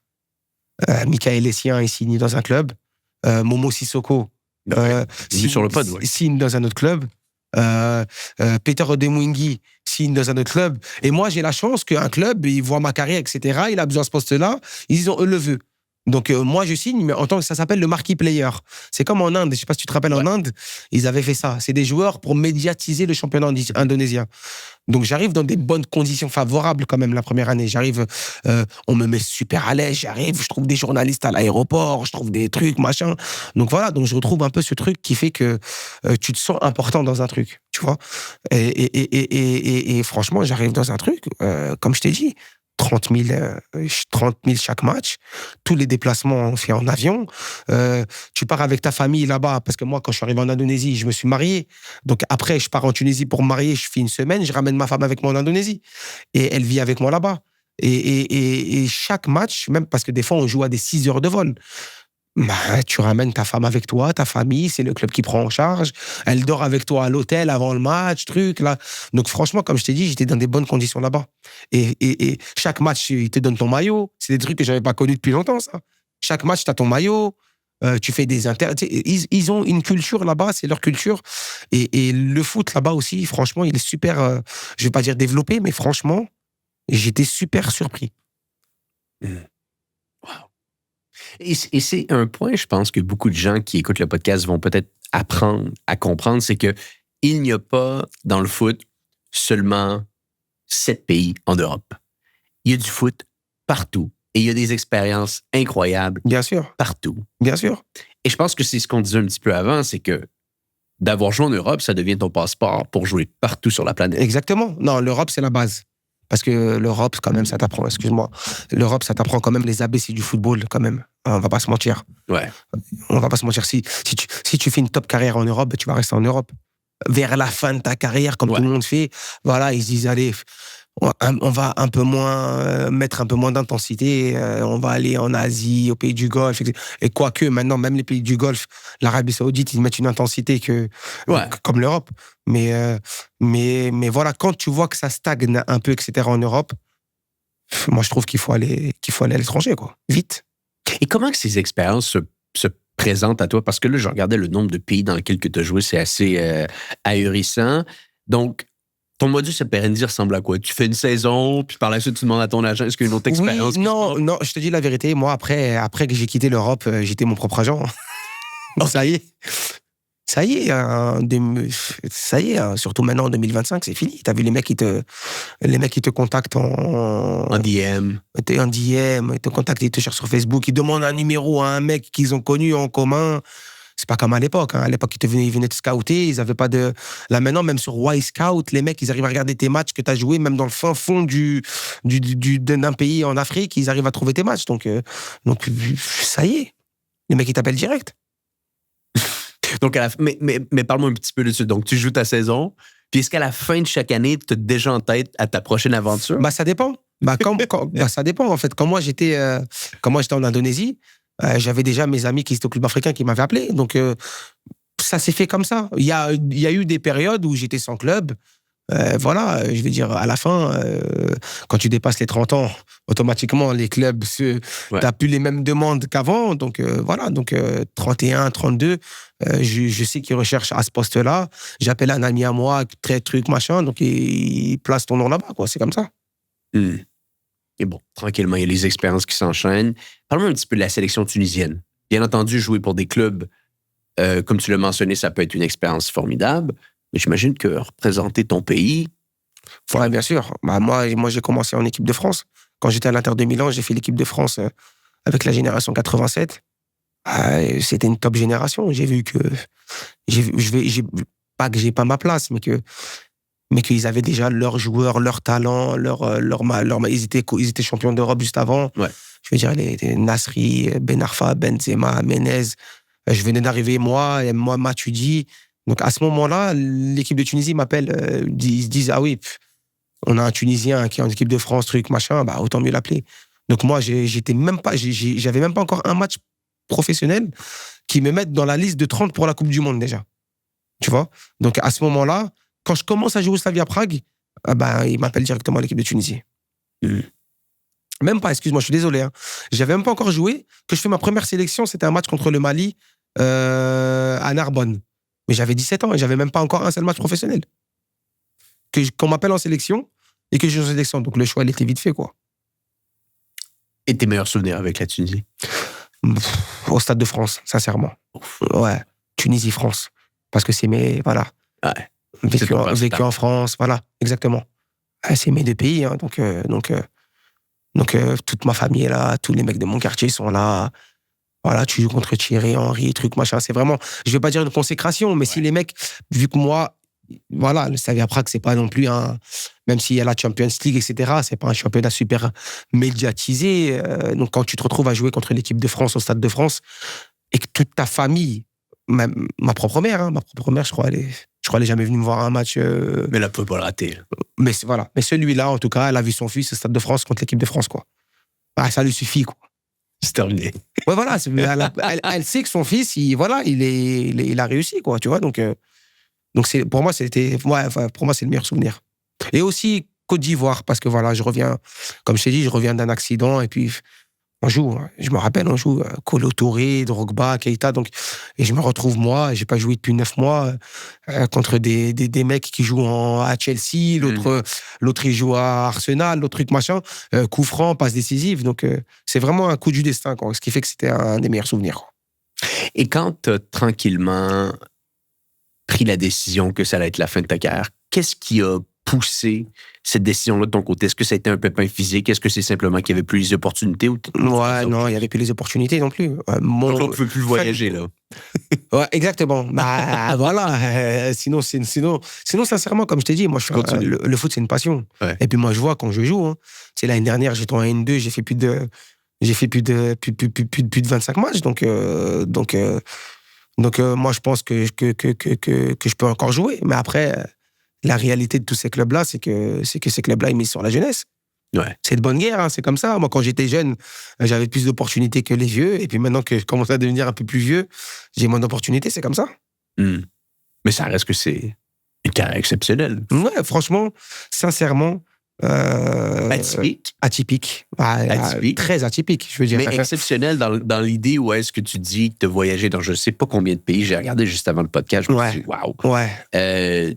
Tu as joué dans un des plus grands clubs au monde, pas tellement longtemps, mais tout de même. Tu as fait la Ligue des Champions, présenté ton pays en sélection. Ouais, j'ai vécu beaucoup de choses, hein. Franchement.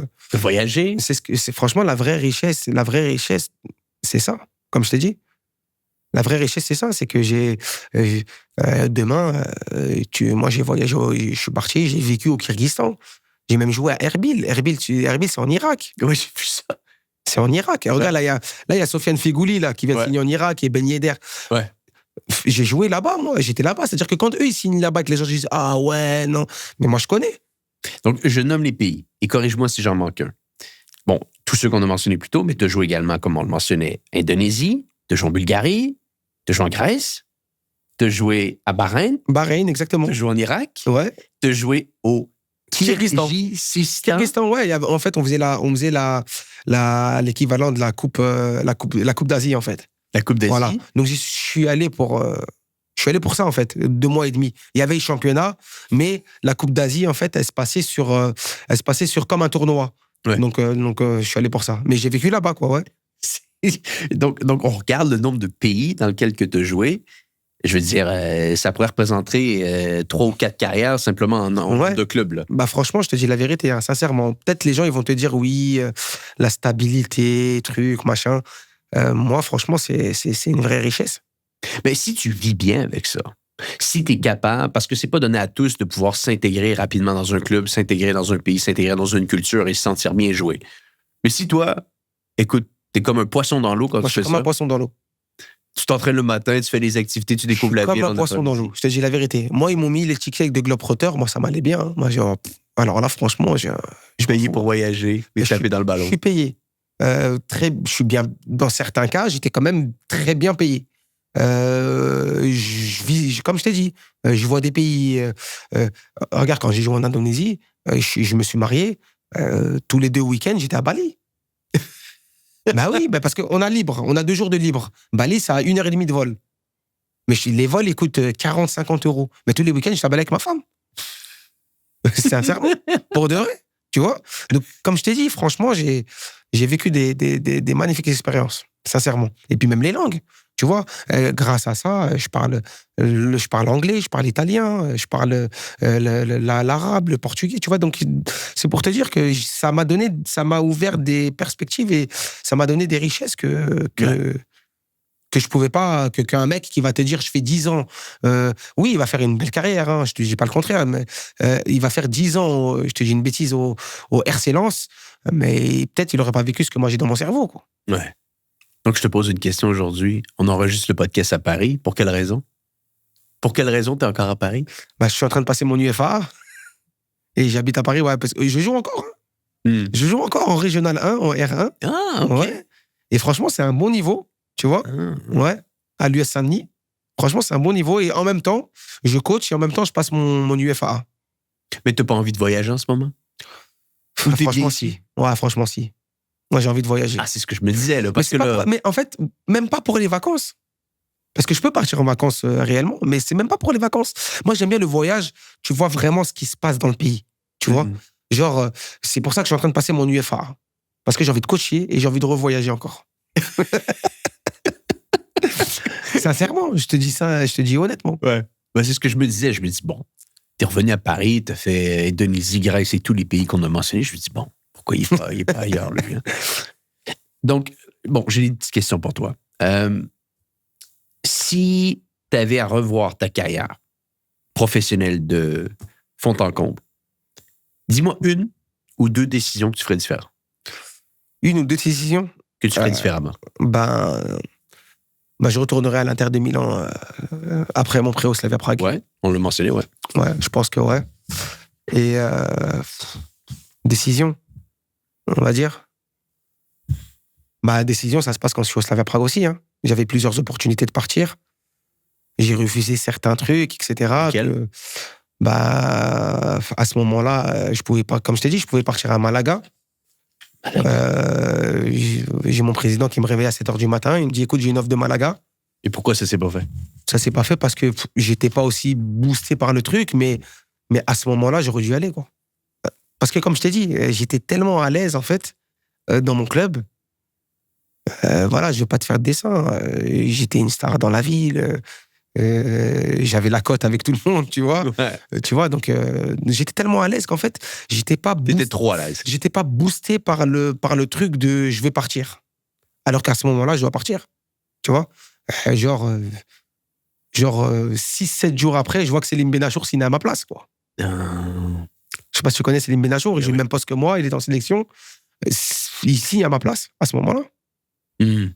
On va dire que c'est des décisions que je regrette. Après, j'ai refusé quelques offres en Turquie, des belles offres, mais des offres financièrement top du top. Même l'Arabie Saoudite. J'ai refusé l'Arabie Saoudite à l'époque. J'étais au Slavia Prague, j'avais des offres de Al Hilal, mais des top offres. Pour cette époque-là, hein, je te parle. Hein. Mais je te parle. Mais non, à ce moment-là, j'étais bien allé là-bas et je voulais rester dans le foot européen, quoi. J'avais pas cette idée-là, quoi. Et franchement, je pense que j'aurais dû quand même aller dans ces trucs-là avant. Parce que du moment que tu as goûté, c'était une drogue. Ah bah oui. Non, mais puis même, je vais être honnête avec toi, puis même financièrement, quand le mec il me ramène l'offre de Al Hilal, et je touchais 1,2 million par an, c'est-à-dire que je touchais à 120 000 euros à cette époque-là, je veux dire, ça se refuse pas, quoi. Je les ai refusés parce que quand t'es jeune, tu te dis ça va toujours venir, quoi. Mais ça revient pas toujours. Ça revient pas toujours. Ça vient qu'une fois, généralement. Ouais. Des offres assez incroyables, il faut que tu les prennes quand Exactement. toi. OK, j'ai une petite question. Ton premier gros chèque pro, tu fais quoi avec? Bah franchement, moi, à cette époque-là, j'étais à l'Inter de Milan, mais puis comme j'ai 15-16 ans, franchement, comme tout le monde, je commence à aller faire du shopping tout seul. Tu vois, j'avais 15 ans, 16 ans, et puis franchement, j'ai tout bousillé en billets d'avion. Sincèrement. Il peut te dire, hein, j'ai tout bousillé en billets d'avion. En billets d'avion. T'allais où? Mais je rentrais à Paris, en fait, parce que moi, OK. j'ai quitté mon cocon, mais quand même, tu vois, même si t'es en Italie. Je partais pas partout. T'allais Non, j'allais à Paris. Non. J'allais à Paris, parce que ça me manquait tellement à cette époque-là. En plus, moi, moi, je te parle d'une époque, là, ça y est, elle est révolue. Maintenant, les mecs, ils parlent avec leurs parents. Ils sont à 15 heures de vol, mais c'est comme s'ils sont avec eux. Ils mettent sur l'écran, ils mettent le FaceTime. Moi, je m'en rappelle, je recevais encore des lettres. En centre de formation, je recevais encore des lettres. D'époques différentes. 2 lettres. J'avais des copines, trucs, machin, comme tous les petits, tu vois. Je recevais des lettres. Là, si je dis ça à des petits, là, maintenant, là, on va écrire une lettre, envoie-la à quelqu'un, il va dire, mais tu sais quoi une lettre? Ouais. Moi, je recevais des lettres. Il n'y avait même pas encore de téléphone vidéo. Je me rappelle, il venait de sortir le téléphone couleur. Tu te rends compte? Les meilleures conditions de vie que tu as eues dans un club. Conditions de vie? Donc, globalement, je veux dire, environnement de vie, salaire, maison, tout. Ça a été où les meilleurs? Moi, j'en ai eu des belles quand même. Franchement, club africain, j'étais bien quand même. Club africain, j'étais bien. J'étais bien parce que ça marchait bien pour moi et parce qu'en même temps, j'ai réussi parce qu'en fait, moi, le seul truc, je ne veux pas dire qu'il me faisait défaut, mais c'était que à force de bouger à l'étranger, etc., tes parents, tu les vois 2 fois dans l'année. Ouais, mais t'es chez toi. Là. Voilà. Là, en Tunisie, je jouais, j'étais vraiment, sincèrement, t'as vu, sans prétention, j'étais vraiment une star dans mon pays, pour de vrai, tu vois. Je sortais, c'était photos, trucs, et mes parents, ils étaient fiers. Mes parents étaient quasiment toujours avec moi à ce moment-là. Et je sentais qu'ils étaient fiers de moi, parce que, voilà, c'est leur pays, la Tunisie, ils sont nés là-bas. Donc, automatiquement, quand leur fils, il est connu en Tunisie. Donc, voilà, je pense que la Tunisie, c'était vraiment l'environnement le plus favorable. Et puis, j'ai réussi à rencontrer ma femme. C'est parce que j'ai joué en Tunisie que j'ai réussi à rencontrer ma femme. Donc, Le meilleur vestiaire que tu as connu? Vestiaire? Oh. Vestiaire? Ouais. Tunisie aussi, ouais. Au club africain? Ouais. Le stade le plus chaud dans lequel tu as joué? Ça dépend, franchement. T'as San Siro, mais j'ai pas... Voilà, j'ai fait quoi? 2 matchs, des bancs de touche. Mais franchement, club africain, c'était très chaud aussi, sincèrement. Tu devrais faire l'expérience un jour. Ouais. Tu devrais faire l'expérience un jour. Slavia Prague, c'était chaud aussi, certains matchs. Franchement, c'était chaud. Mais club africain, sincèrement, c'est...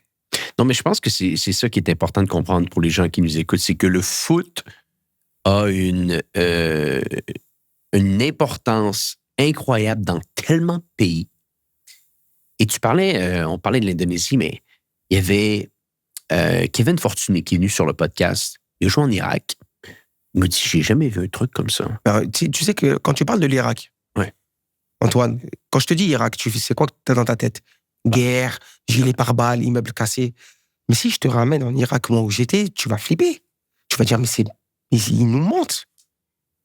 J'ai joué devant des 40 000 en Irak. Exact. Tu sais comment on était payés? On était payés à la fin du mois. Je crois que c'était le 5, fin du mois 5. Ils nous disent, c'est bon, allez chercher vos salaires. On allait chercher nos salaires. C'était en dollars. Écoute, t'avais des piles de dollars. Comme ça. Et le mec qui payait, il avait une feuille qu'il fallait que tu signes. Machine à billets. Il mettait des dollars. Ça arrive à ta somme, à toi, tac, il te donne cash, va. Tu vois ce que je veux dire? Les gens, ils croient que tu joues au tiers-monde Irak, ils te font un gilet pare-balles pour aller à l'entraînement. Mais j'ai joué des matchs d'intensité en Irak. Franchement, tu serais étonné. Est-ce qu'on pense de l'Irak, tu l'as pas senti une fois? Non, pas une fois. Pas une seule fois. Moi, la ville où j'étais, où? moi, j'étais à Erbil. Erbil, c'est une top ville. Erbil, c'est, franchement, on dirait les Émirats, Erbil. Tu vois? Mais je te jure que quand on jouait contre des équipes à Bagdad. Et franchement, rien à voir avec ce que les gens disent. Je sais pas, moi, t'as vu, j'ai vu des filles rouler en grosse voiture. J'ai vu tu vois, Ça s'est reconstruit. Mais moi, je pense, je sais même pas si ça a déjà été démoli même un jour. Hein. T'as certaines villes, ils ont été cassés, oui. Mais franchement, les gens, ils vivent normalement là-bas. Ouais. Ah, tu regardes bien, Feghouli, il joue là-bas, là, en Irak. Il termine. Pourtant, le mec, il était à Galatasaray, truc, machin, il joue là-bas, là. Ben, il se plaint pas, il est bien, il joue. Je te jure. Une machine à billets, et Ouais. c'est ça le salaire. Et c'est exactement. Ben, parce que là-bas, il n'y a pas de fiscalité, truc, machin. Donc, toi, quand tu signes, tu veux pas te fiscaler. Donne-moi mon argent et que je l'envoie chez moi, quoi. Je l'envoie dans mon pays, quoi, tu vois. Ouais, tu le gardes pas dans les gardes pas. Ben non. Tu vois. C'est incroyable. Les anecdotes que tu as quand tu joues dans autant de pays. OK. Le défenseur, non. On va dire le joueur qui t'a le mieux compris sur le terrain. Parce que toi, tu as besoin de ça. Tu as besoin de soit tu as un attaquant qui sait exactement le type de passe que tu vas lui faire, ou tu as un 6 ou un défenseur qui est capable de te trouver. Franchement, quand j'ai signé au Slavia Prague, comme je te dis, je parle de mes plus belles années. Comme je t'ai dit, j'ai mon ami Michael Tavares. Ouais. Lui, on se comprenait, c'était vraiment... vu que tous les jours, on était ensemble, c'était vraiment mon ami. Ouais. Donc ça a fait que sur le terrain, on s'entendait super bien, quoi. Sincèrement. Un binôme parfait. Parfait, franchement. Bah, c'est ça qui a fait... Bah, lui aussi, il est passé par des moments difficiles dans sa carrière. Il se retrouve en National 2. Hein. Et de National 2, il réussit à signer au Slavia Prague. Et comme on casse tout, lui et moi, au milieu de terrain, il se retrouve à être transféré à 2 millions d'euros à Hambourg, en Bundesliga. Hein. Tu vois? Et franchement, lui, on avait une super entente sur le terrain. Sincèrement. Lui, il savait le rôle qu'il avait. Moi, je savais le mien. C'est-à-dire que lui, c'était vraiment un ratisseur, etc. Et techniquement, il était bon, mais c'était vraiment genre un défensif. Contrôle le milieu. Donc lui, et je dirais aussi Saber Khalifa au club africain. Saber Khalifa, il sortait de l'OM, il était au top de sa forme, etc. Un grand joueur. Voilà. Et franchement, voilà, limite, t'avais même pas besoin de regarder, quoi. Tu sais, la balle, elle arrive, tu dos de la défense, et puis il avait un bon démarrage, lui. Donc ça partait tout seul, quoi. Yeah. Sincèrement. Ça, c'est tellement des bons moments quand tu as un joueur sur le terrain que tu sais où il va être. Lui, il sait où est-ce que tu vas te retrouver. Ouais, c'est les automatismes. Ouais. C'est difficile à construire, mais quand tu les as, regarde le PSG. Hein. Les 6 premiers mois, c'était difficile. Maintenant, regarde. Hein. Les mecs... Ouais. Faut simplement qu'il retrouve un peu la santé. Il faut qu'il relaxe un peu. Parce que là, je pense que le corps humain peut en prendre jusqu'à un certain point. Ouais. Parce que parlons-en. Moi, je pense qu'ils auraient dû recruter quand même. C'est une discussion que j'avais avec quelqu'un la dernière fois. J'ai l'impression qu'ils ont peut-être été un petit peu trop prétentieux dans le mercato estival. Bon, pourquoi recruter quand tu as une équipe incroyable comme ça? Mais ils n'ont pas eu de trêve. Ils font la finale de Coupe du monde des clubs. Exactement. 2 semaines et demie, après ils partent en prépa. Ils n'ont pas été capables de souffler. Puis j'aurais quasiment tendance à dire que c'est peut-être pas une mauvaise chose, les blessures en ce moment. Parce que ça leur donne la possibilité de souffler. De souffler, de se reposer, exactement. Tu sais, les Doué, les Dembélé qui sont blessés en ce moment, les Hakimi qui sont blessés en ce moment, que c'est des blessures qui sont dommages, mais que c'est pas des blessures comme des ligaments croisés ou quoi que ce soit, ben là, ça leur permet de souffler un peu. De souffler, exactement. Puis d'être prêt peut-être pour la deuxième partie de saison. Là. C'est vrai, ouais, c'est vrai. Moi, je pense totalement comme toi. Ouais. C'est tellement sur régime, les mecs. Ah non, mais comment tu fais? Je veux dire, c'est un des seuls sports, le foot, et ça, je pense que c'est important que les gens le comprennent, c'est un des seuls sports. Il n'y a pas d'arrêt. Ouais, il n'y a pas d'arrêt, ouais. il y a pas. Ben, si tu joues le plus haut niveau, si tu joues le plus haut niveau et tu joues toutes les compétitions, ce qui se déroule pour à peu près une dizaine de clubs dans le monde, il n'y a aucun arrêt. Il n'y a aucun arrêt, ouais. Il y a un arrêt, mais même dans cet arrêt-là. Mais c'est des faux arrêts. Et même dans cet arrêt-là, on va te donner un programme. Donc, c'est un faux arrêt. Ben oui. Je veux dire, je te donne un exemple. D'où est-ce que je viens au Canada? Je te prends un sport qui est très en vogue, le hockey sur glace. Le hockey, ouais.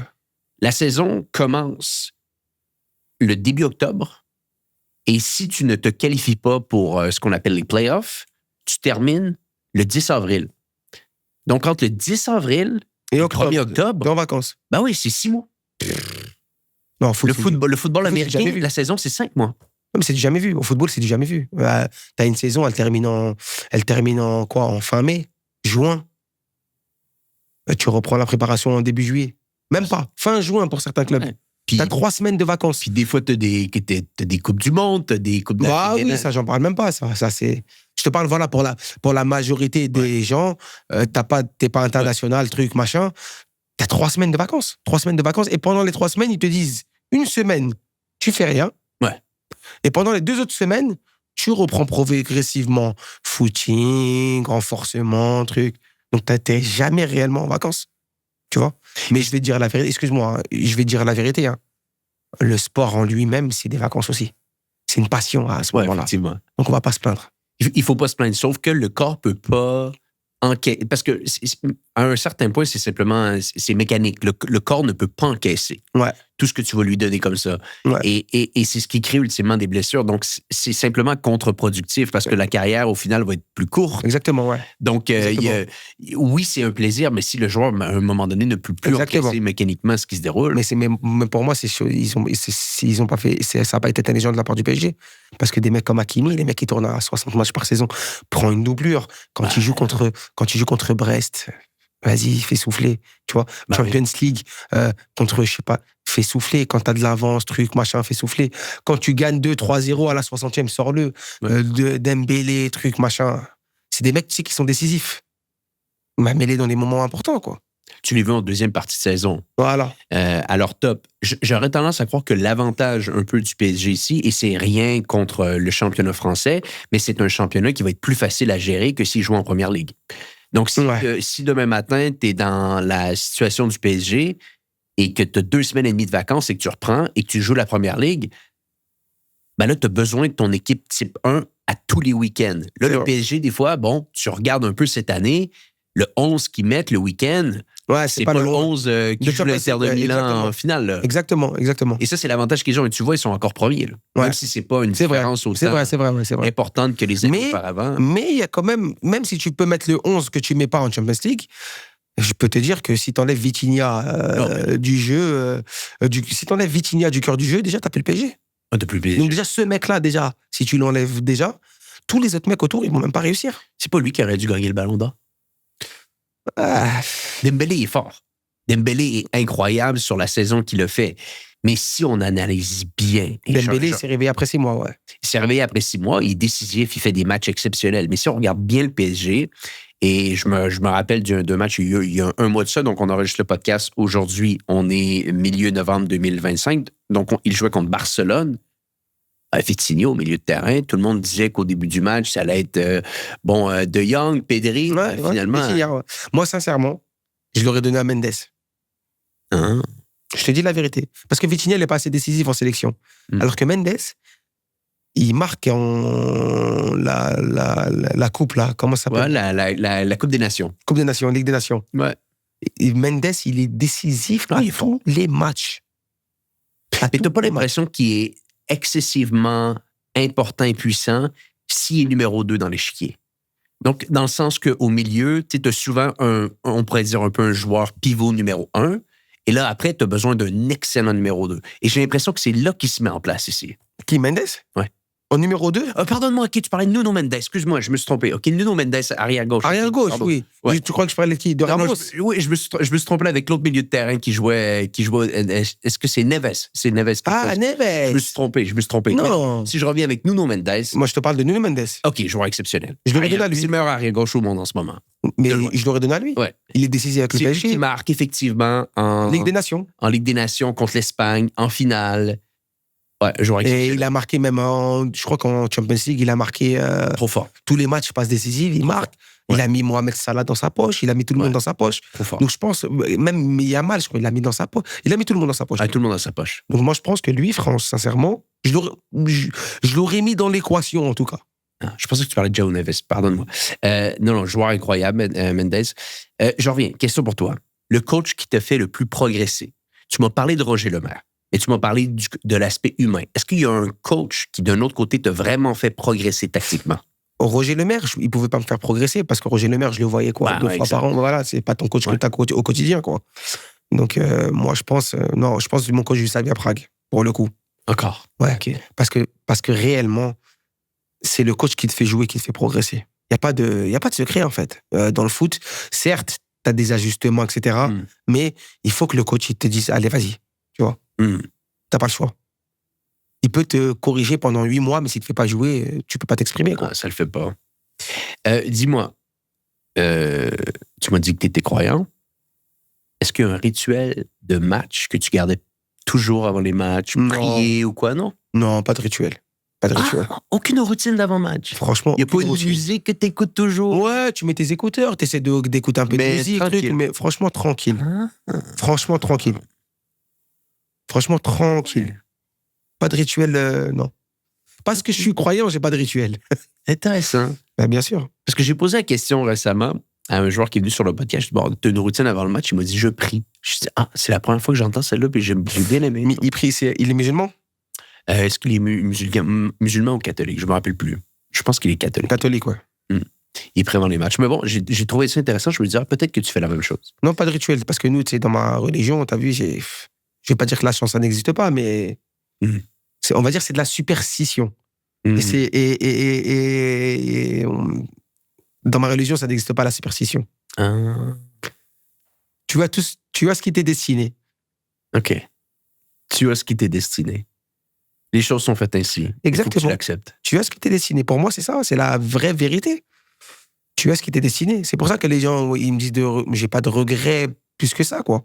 J'aurais dû peut-être à ce moment-là, mais c'est ce qui m'arrive là maintenant, c'est ce qui m'a été destiné, quoi. Donc, OK, j'ai d'autres questions pour toi. La pire offre de contrat que tu as reçue dans ta carrière? Parce que tu en as reçu des belles, j'imagine que à un moment... Ouais, j'en ai reçu des belles. Non, j'en ai reçu des pires. Ouais. Les moins bonnes? En République tchèque, ouais. Donne-nous le chiffre. Ouais, c'est en République tchèque, voilà, c'est 700 € par mois, tu vois. Bon, après, ils te payent l'appartement, la voiture, mais ils te disent, oui, on a besoin. Ils misaient sur le fait que j'étais en manque de compétition, que voilà. Donc, viens, on va te faire jouer, truc, machin, mais viens, aide-nous, tu vois. Donc, voilà. Donc, ouais. C'était des mecs avec qui je jouais avant, donc ils jouaient sur l'affectif. Je dis, mais non, je suis marié, j'ai une fille. Tu peux plus me proposer des 700 € par mois. Je serais tout seul. Ouais. J'aurais pu accepter le truc si j'étais vraiment en nécessité d'eux, tu vois. Mais là, non. Là, c'est plus la même réalité, là. Le meilleur joueur avec qui te joué et le meilleur joueur contre qui te joué? Le meilleur joueur avec qui j'ai joué? Le joueur qui m'a le plus impressionné? Sincèrement, Vérone. Juan-Sébastien Vérone. Sincèrement. Ouais, lui, c'était le top du top. C'était à l'Inter? C'était à l'Inter, ouais. Lui, c'était le top du top, ouais. Et Sébastien Vérone plus que tous les autres? Ouais, plus. Pourquoi? Parce que franchement, c'était... rien à enlever à Vérone, là, mais je suis curieux de... Le mec, c'était la classe. C'était la classe. Le mec, il perdait jamais la balle. Le mec, il te faisait du gelon de 50 mètres. Ça venait dans les pieds. Même au niveau de la force. C'est les mecs qui poussaient à la musculation, mais lui, il poussait 2 fois plus. Et pourtant, il avait un corps, il était sec. Hein. Mais le mec, il est franchement... Et puis moi, j'apprécie plus les milieux de terrain un peu créatifs. Donc, Après, à ce moment-là, c'était tous des top joueurs, tu vois. Mais c'est plus dans l'aspect créatif. Franchement, Vérone, c'était la classe. Et le meilleur joueur contre qui te joué? Celui que vraiment, j'ai dit, lui, c'est abusé, là, à ce moment-là. Sincèrement, on avait joué avec l'Hapoel Nicosie contre le Shakhtar Donetsk. Et à ce moment-là, le Shakhtar Donetsk, ils avaient Douglas Costa à droite, William à gauche. Ils avaient Mkhitaryan dans l'axe, tu vois. Et sincèrement, ils avaient Fernandinho aussi, Fernandinho dans l'axe. Ah, c'est à ce moment-là qu'il s'est découvert également. Ouais. Fernandinho. Et William, écoute, à ce moment-là, William, il était en feu. Franchement, lui, c'est impossible de lui prendre la balle. Moi, franchement, il m'avait impressionné à ce moment-là. Il y en a des autres. Hein.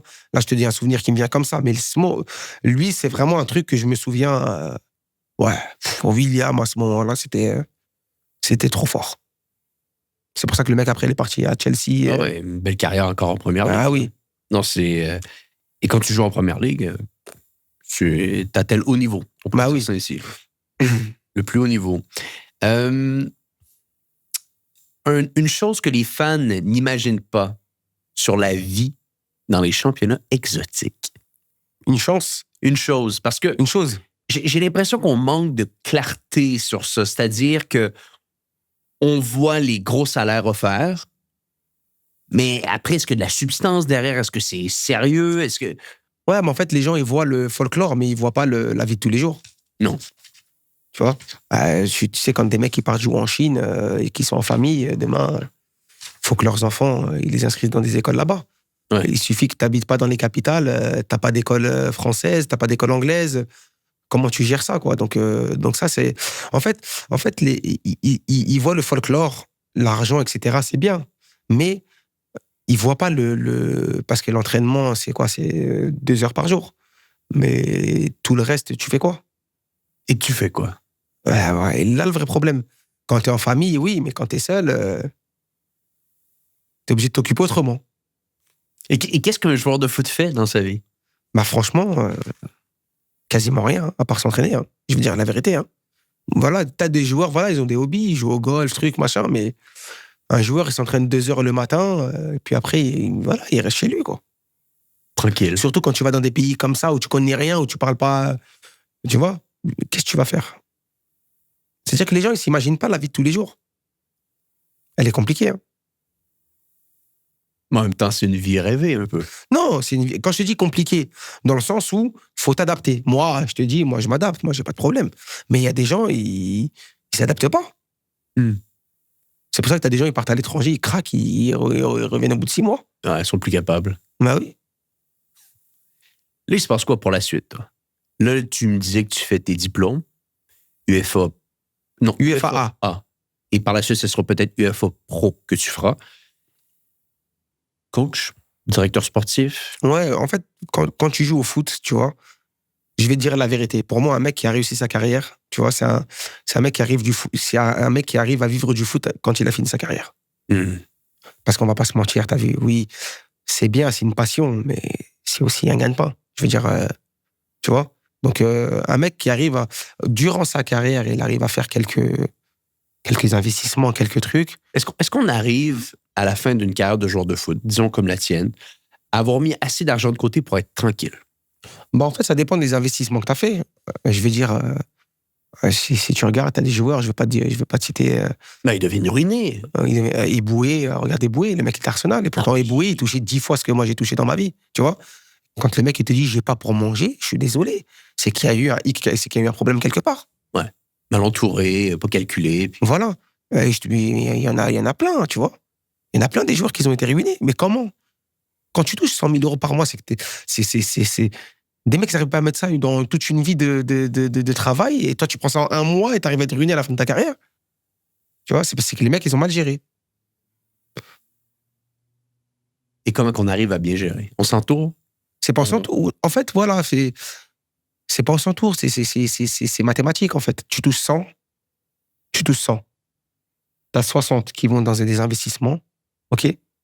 Le reste, tu mets de côté. Le reste, tu brûles si tu veux. Tu prends 20 des 100 et tu les brûles si tu veux. Mais le problème, c'est que tu as vu les mecs, ça y est, ils touchent 100, ils croient que ça va durer. Parce que c'est comme ça. C'est comme je t'avais dit, moi, quand j'étais jeune, Inter de Milan, j'ai cru que ça allait être à vie. Mais alors qu'à ce moment-là, c'est ce que tu te dis, tu vois. Mais quand tu arrives à la fin de ta carrière, tu vois que, tu vois, si tu n'as pas été un petit peu malin avant, tu vois, c'est compliqué. Les mecs, ils croient que ça va durer à vie. Ouais. Ça ne dure pas à vie. Mais il n'y a personne pour vous le dire, ça? Ben si, ils te le disent, mais généralement, moi, je pense, c'est mon avis, hein. Le foot, c'est tellement un sport, en fait, qui vient des endroits populaires, tu vois, que les mecs, ils vivent ça comme une consécration, en fait. Ça veut dire qu'en fait, quand le mec, il réussit, ça y est, en fait, il est sorti, en fait, de ce... Il est sorti du quartier. Tu vois? Exactement. c'est pas des mecs qui ont vécu vraiment dans l'opulence toute leur vie. Il a l'habitude. C'est des mecs qui n'ont pas l'habitude. Donc, voilà. C'est devenu comme un... Je sais pas comment te le dire. C'est quoi le mot exact, tu vois? C'est comme un complexe. C'est comme un complexe qu'ils ont. Ouais. Donc là, ça y est. Il n'y a plus de complexe. Tac. Donc, ils veulent faire voir ce qu'ils ont. Tu vois? Et généralement, en plus, c'est que les mecs, ils sont obligés de faire vivre des amis, des cousins, des oncles, des tantes, des... C'est un vrai truc, ça? Bah, bien sûr. C'est-à-dire que tu dis que tu fais de l'argent, tout le monde cogne à la porte. Bien sûr, bien sûr. Moi, grâce à Dieu, j'ai mes parents. Ils ont jamais eu besoin de ça.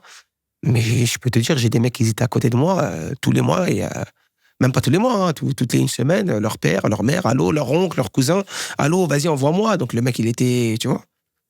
On t'appelait à chaque semaine? Moi, non, mais des mecs à côté de moi. Mecs à côté. Ah oui, je les voyais. C'est réel, c'est des choses réelles. C'est-à-dire que quand un mec qui sort moi, entre guillemets, hein, de la rue, ok, et qui réussit dans le foot, ou même pas que le foot, tu vois, c'est qu'il faut bon, pas il faut, hein, mais dans la mentalité, dans le subconscient des gens, il faut qu'ils sortent les gens avec lui. Quand au final, il n'y a pas du tout à le faire, c'est pas sa responsabilité. C'est pas ça, exactement. Exactement. Bah, tu regardes, excuse-moi, t'as vu, tu regardes l'affaire de Paul Pogba. Hein. L'affaire de Kanté, laisse tomber, c'est des affaires de fou malade. C'est que comment tu t'en retrouves à ça? Aucun sens. T'imagines? Alors imagine-toi, c'est pas ton frère. C'est comme ça. Donc pour en revenir à l'UFAA, comme je t'ai dit, j'aimerais bien rester dans le foot. Quand j'ai fait ça toute ma vie, je me vois pas faire autre chose, sincèrement. Donc coach? Voilà, rester dans le foot en tout cas. Rester dans le foot. Parce qu'il y a ce petit truc quand même qui fait que, même pas une question d'argent, hein, mais il y a ce petit truc qui fait que les matchs, la pression, le truc, tu vois, c'est une drogue. Tu travailles là pour avoir ce résultat. Si tu arrives à avoir ce résultat-là, c'est une consécration. Tout le monde, il est content à la fin du match. Tout le monde, il célèbre parce qu'on a travaillé pendant je sais pas combien de temps et que là, on a réussi à faire ce qu'on voulait. Enfin, ça, c'est des trucs que tu peux pas connaître dans autre chose, je pense, que le sport, quoi. Mmh. Et là, comment tu occupes tes journées un peu? Tu joues encore? Oui, je joue encore. Bah, comme je t'ai dit, je suis en train de passer mon UFA, c'est le BEF. Donc, c'est quand même chargé au niveau des devoirs, parce qu'il y a quand même beaucoup de travail, quand même. Quand même. Et je suis obligé aussi de coacher. Je coach des moins de 18, pour l'instant. Ah. Donc, je suis obligé de coacher aussi en même temps. Et donc, ça me prend du temps quand même aussi, quoi. Et je joue en même temps. Donc, t'es jamais tellement loin de terrain. Exactement. Écoute, discussion fascinante. Carrière totalement atypique. Merci. Et je pense que c'est la beauté de l'histoire de foot, c'est qu'il y a des carrières qui partent dans tous les sens. Il y a des carrières très stables, il y a des carrières moins stables, mais qui ont l'air tout autant fantastiques. À t'écouter parler aujourd'hui, je pense que c'est ce type de carrière que j'aurais aimé avoir parce que finalement, tu voyages, tu joues partout, tu gagnes de l'argent. Exactement. T'es aimé. Exactement. J'ai connu des cultures, des pays différents, Voilà, franchement, même ma femme, à la fin, elle voulait que partir voyager, trucs, machin. Elle voulait que tu prolonges ta carrière. Elle était avec moi au Bahreïn, elle était avec moi en Irak, elle était avec moi en Indonésie. Elle a goûté à ça, tu vois, donc elle s'est dit, franchement, c'est le top. On veut pas autre chose. Franchement, moi, vers la fin, j'étais bien. Peut-être j'aurais pu, voilà, si on parle de football, voilà, un truc linéaire, là, ouais, 4, 5 ans dans un club, truc, voilà, marquez-le. Mais franchement, je suis fier de ce que j'ai fait et surtout, franchement, je suis heureux de ce que j'ai fait. Tu as l'air d'être bien également et serein dans tout ça. Donc, je pense que c'est la chose. Je suis heureux et serein. La chose la plus importante. Donc, Gianni, merci d'avoir pris du temps aujourd'hui avec nous sur Histoire de foot. Il n'y a pas de souci. Et pour les gens qui nous écoutent, on se dit à bientôt pour un prochain épisode du podcast Histoire de foot.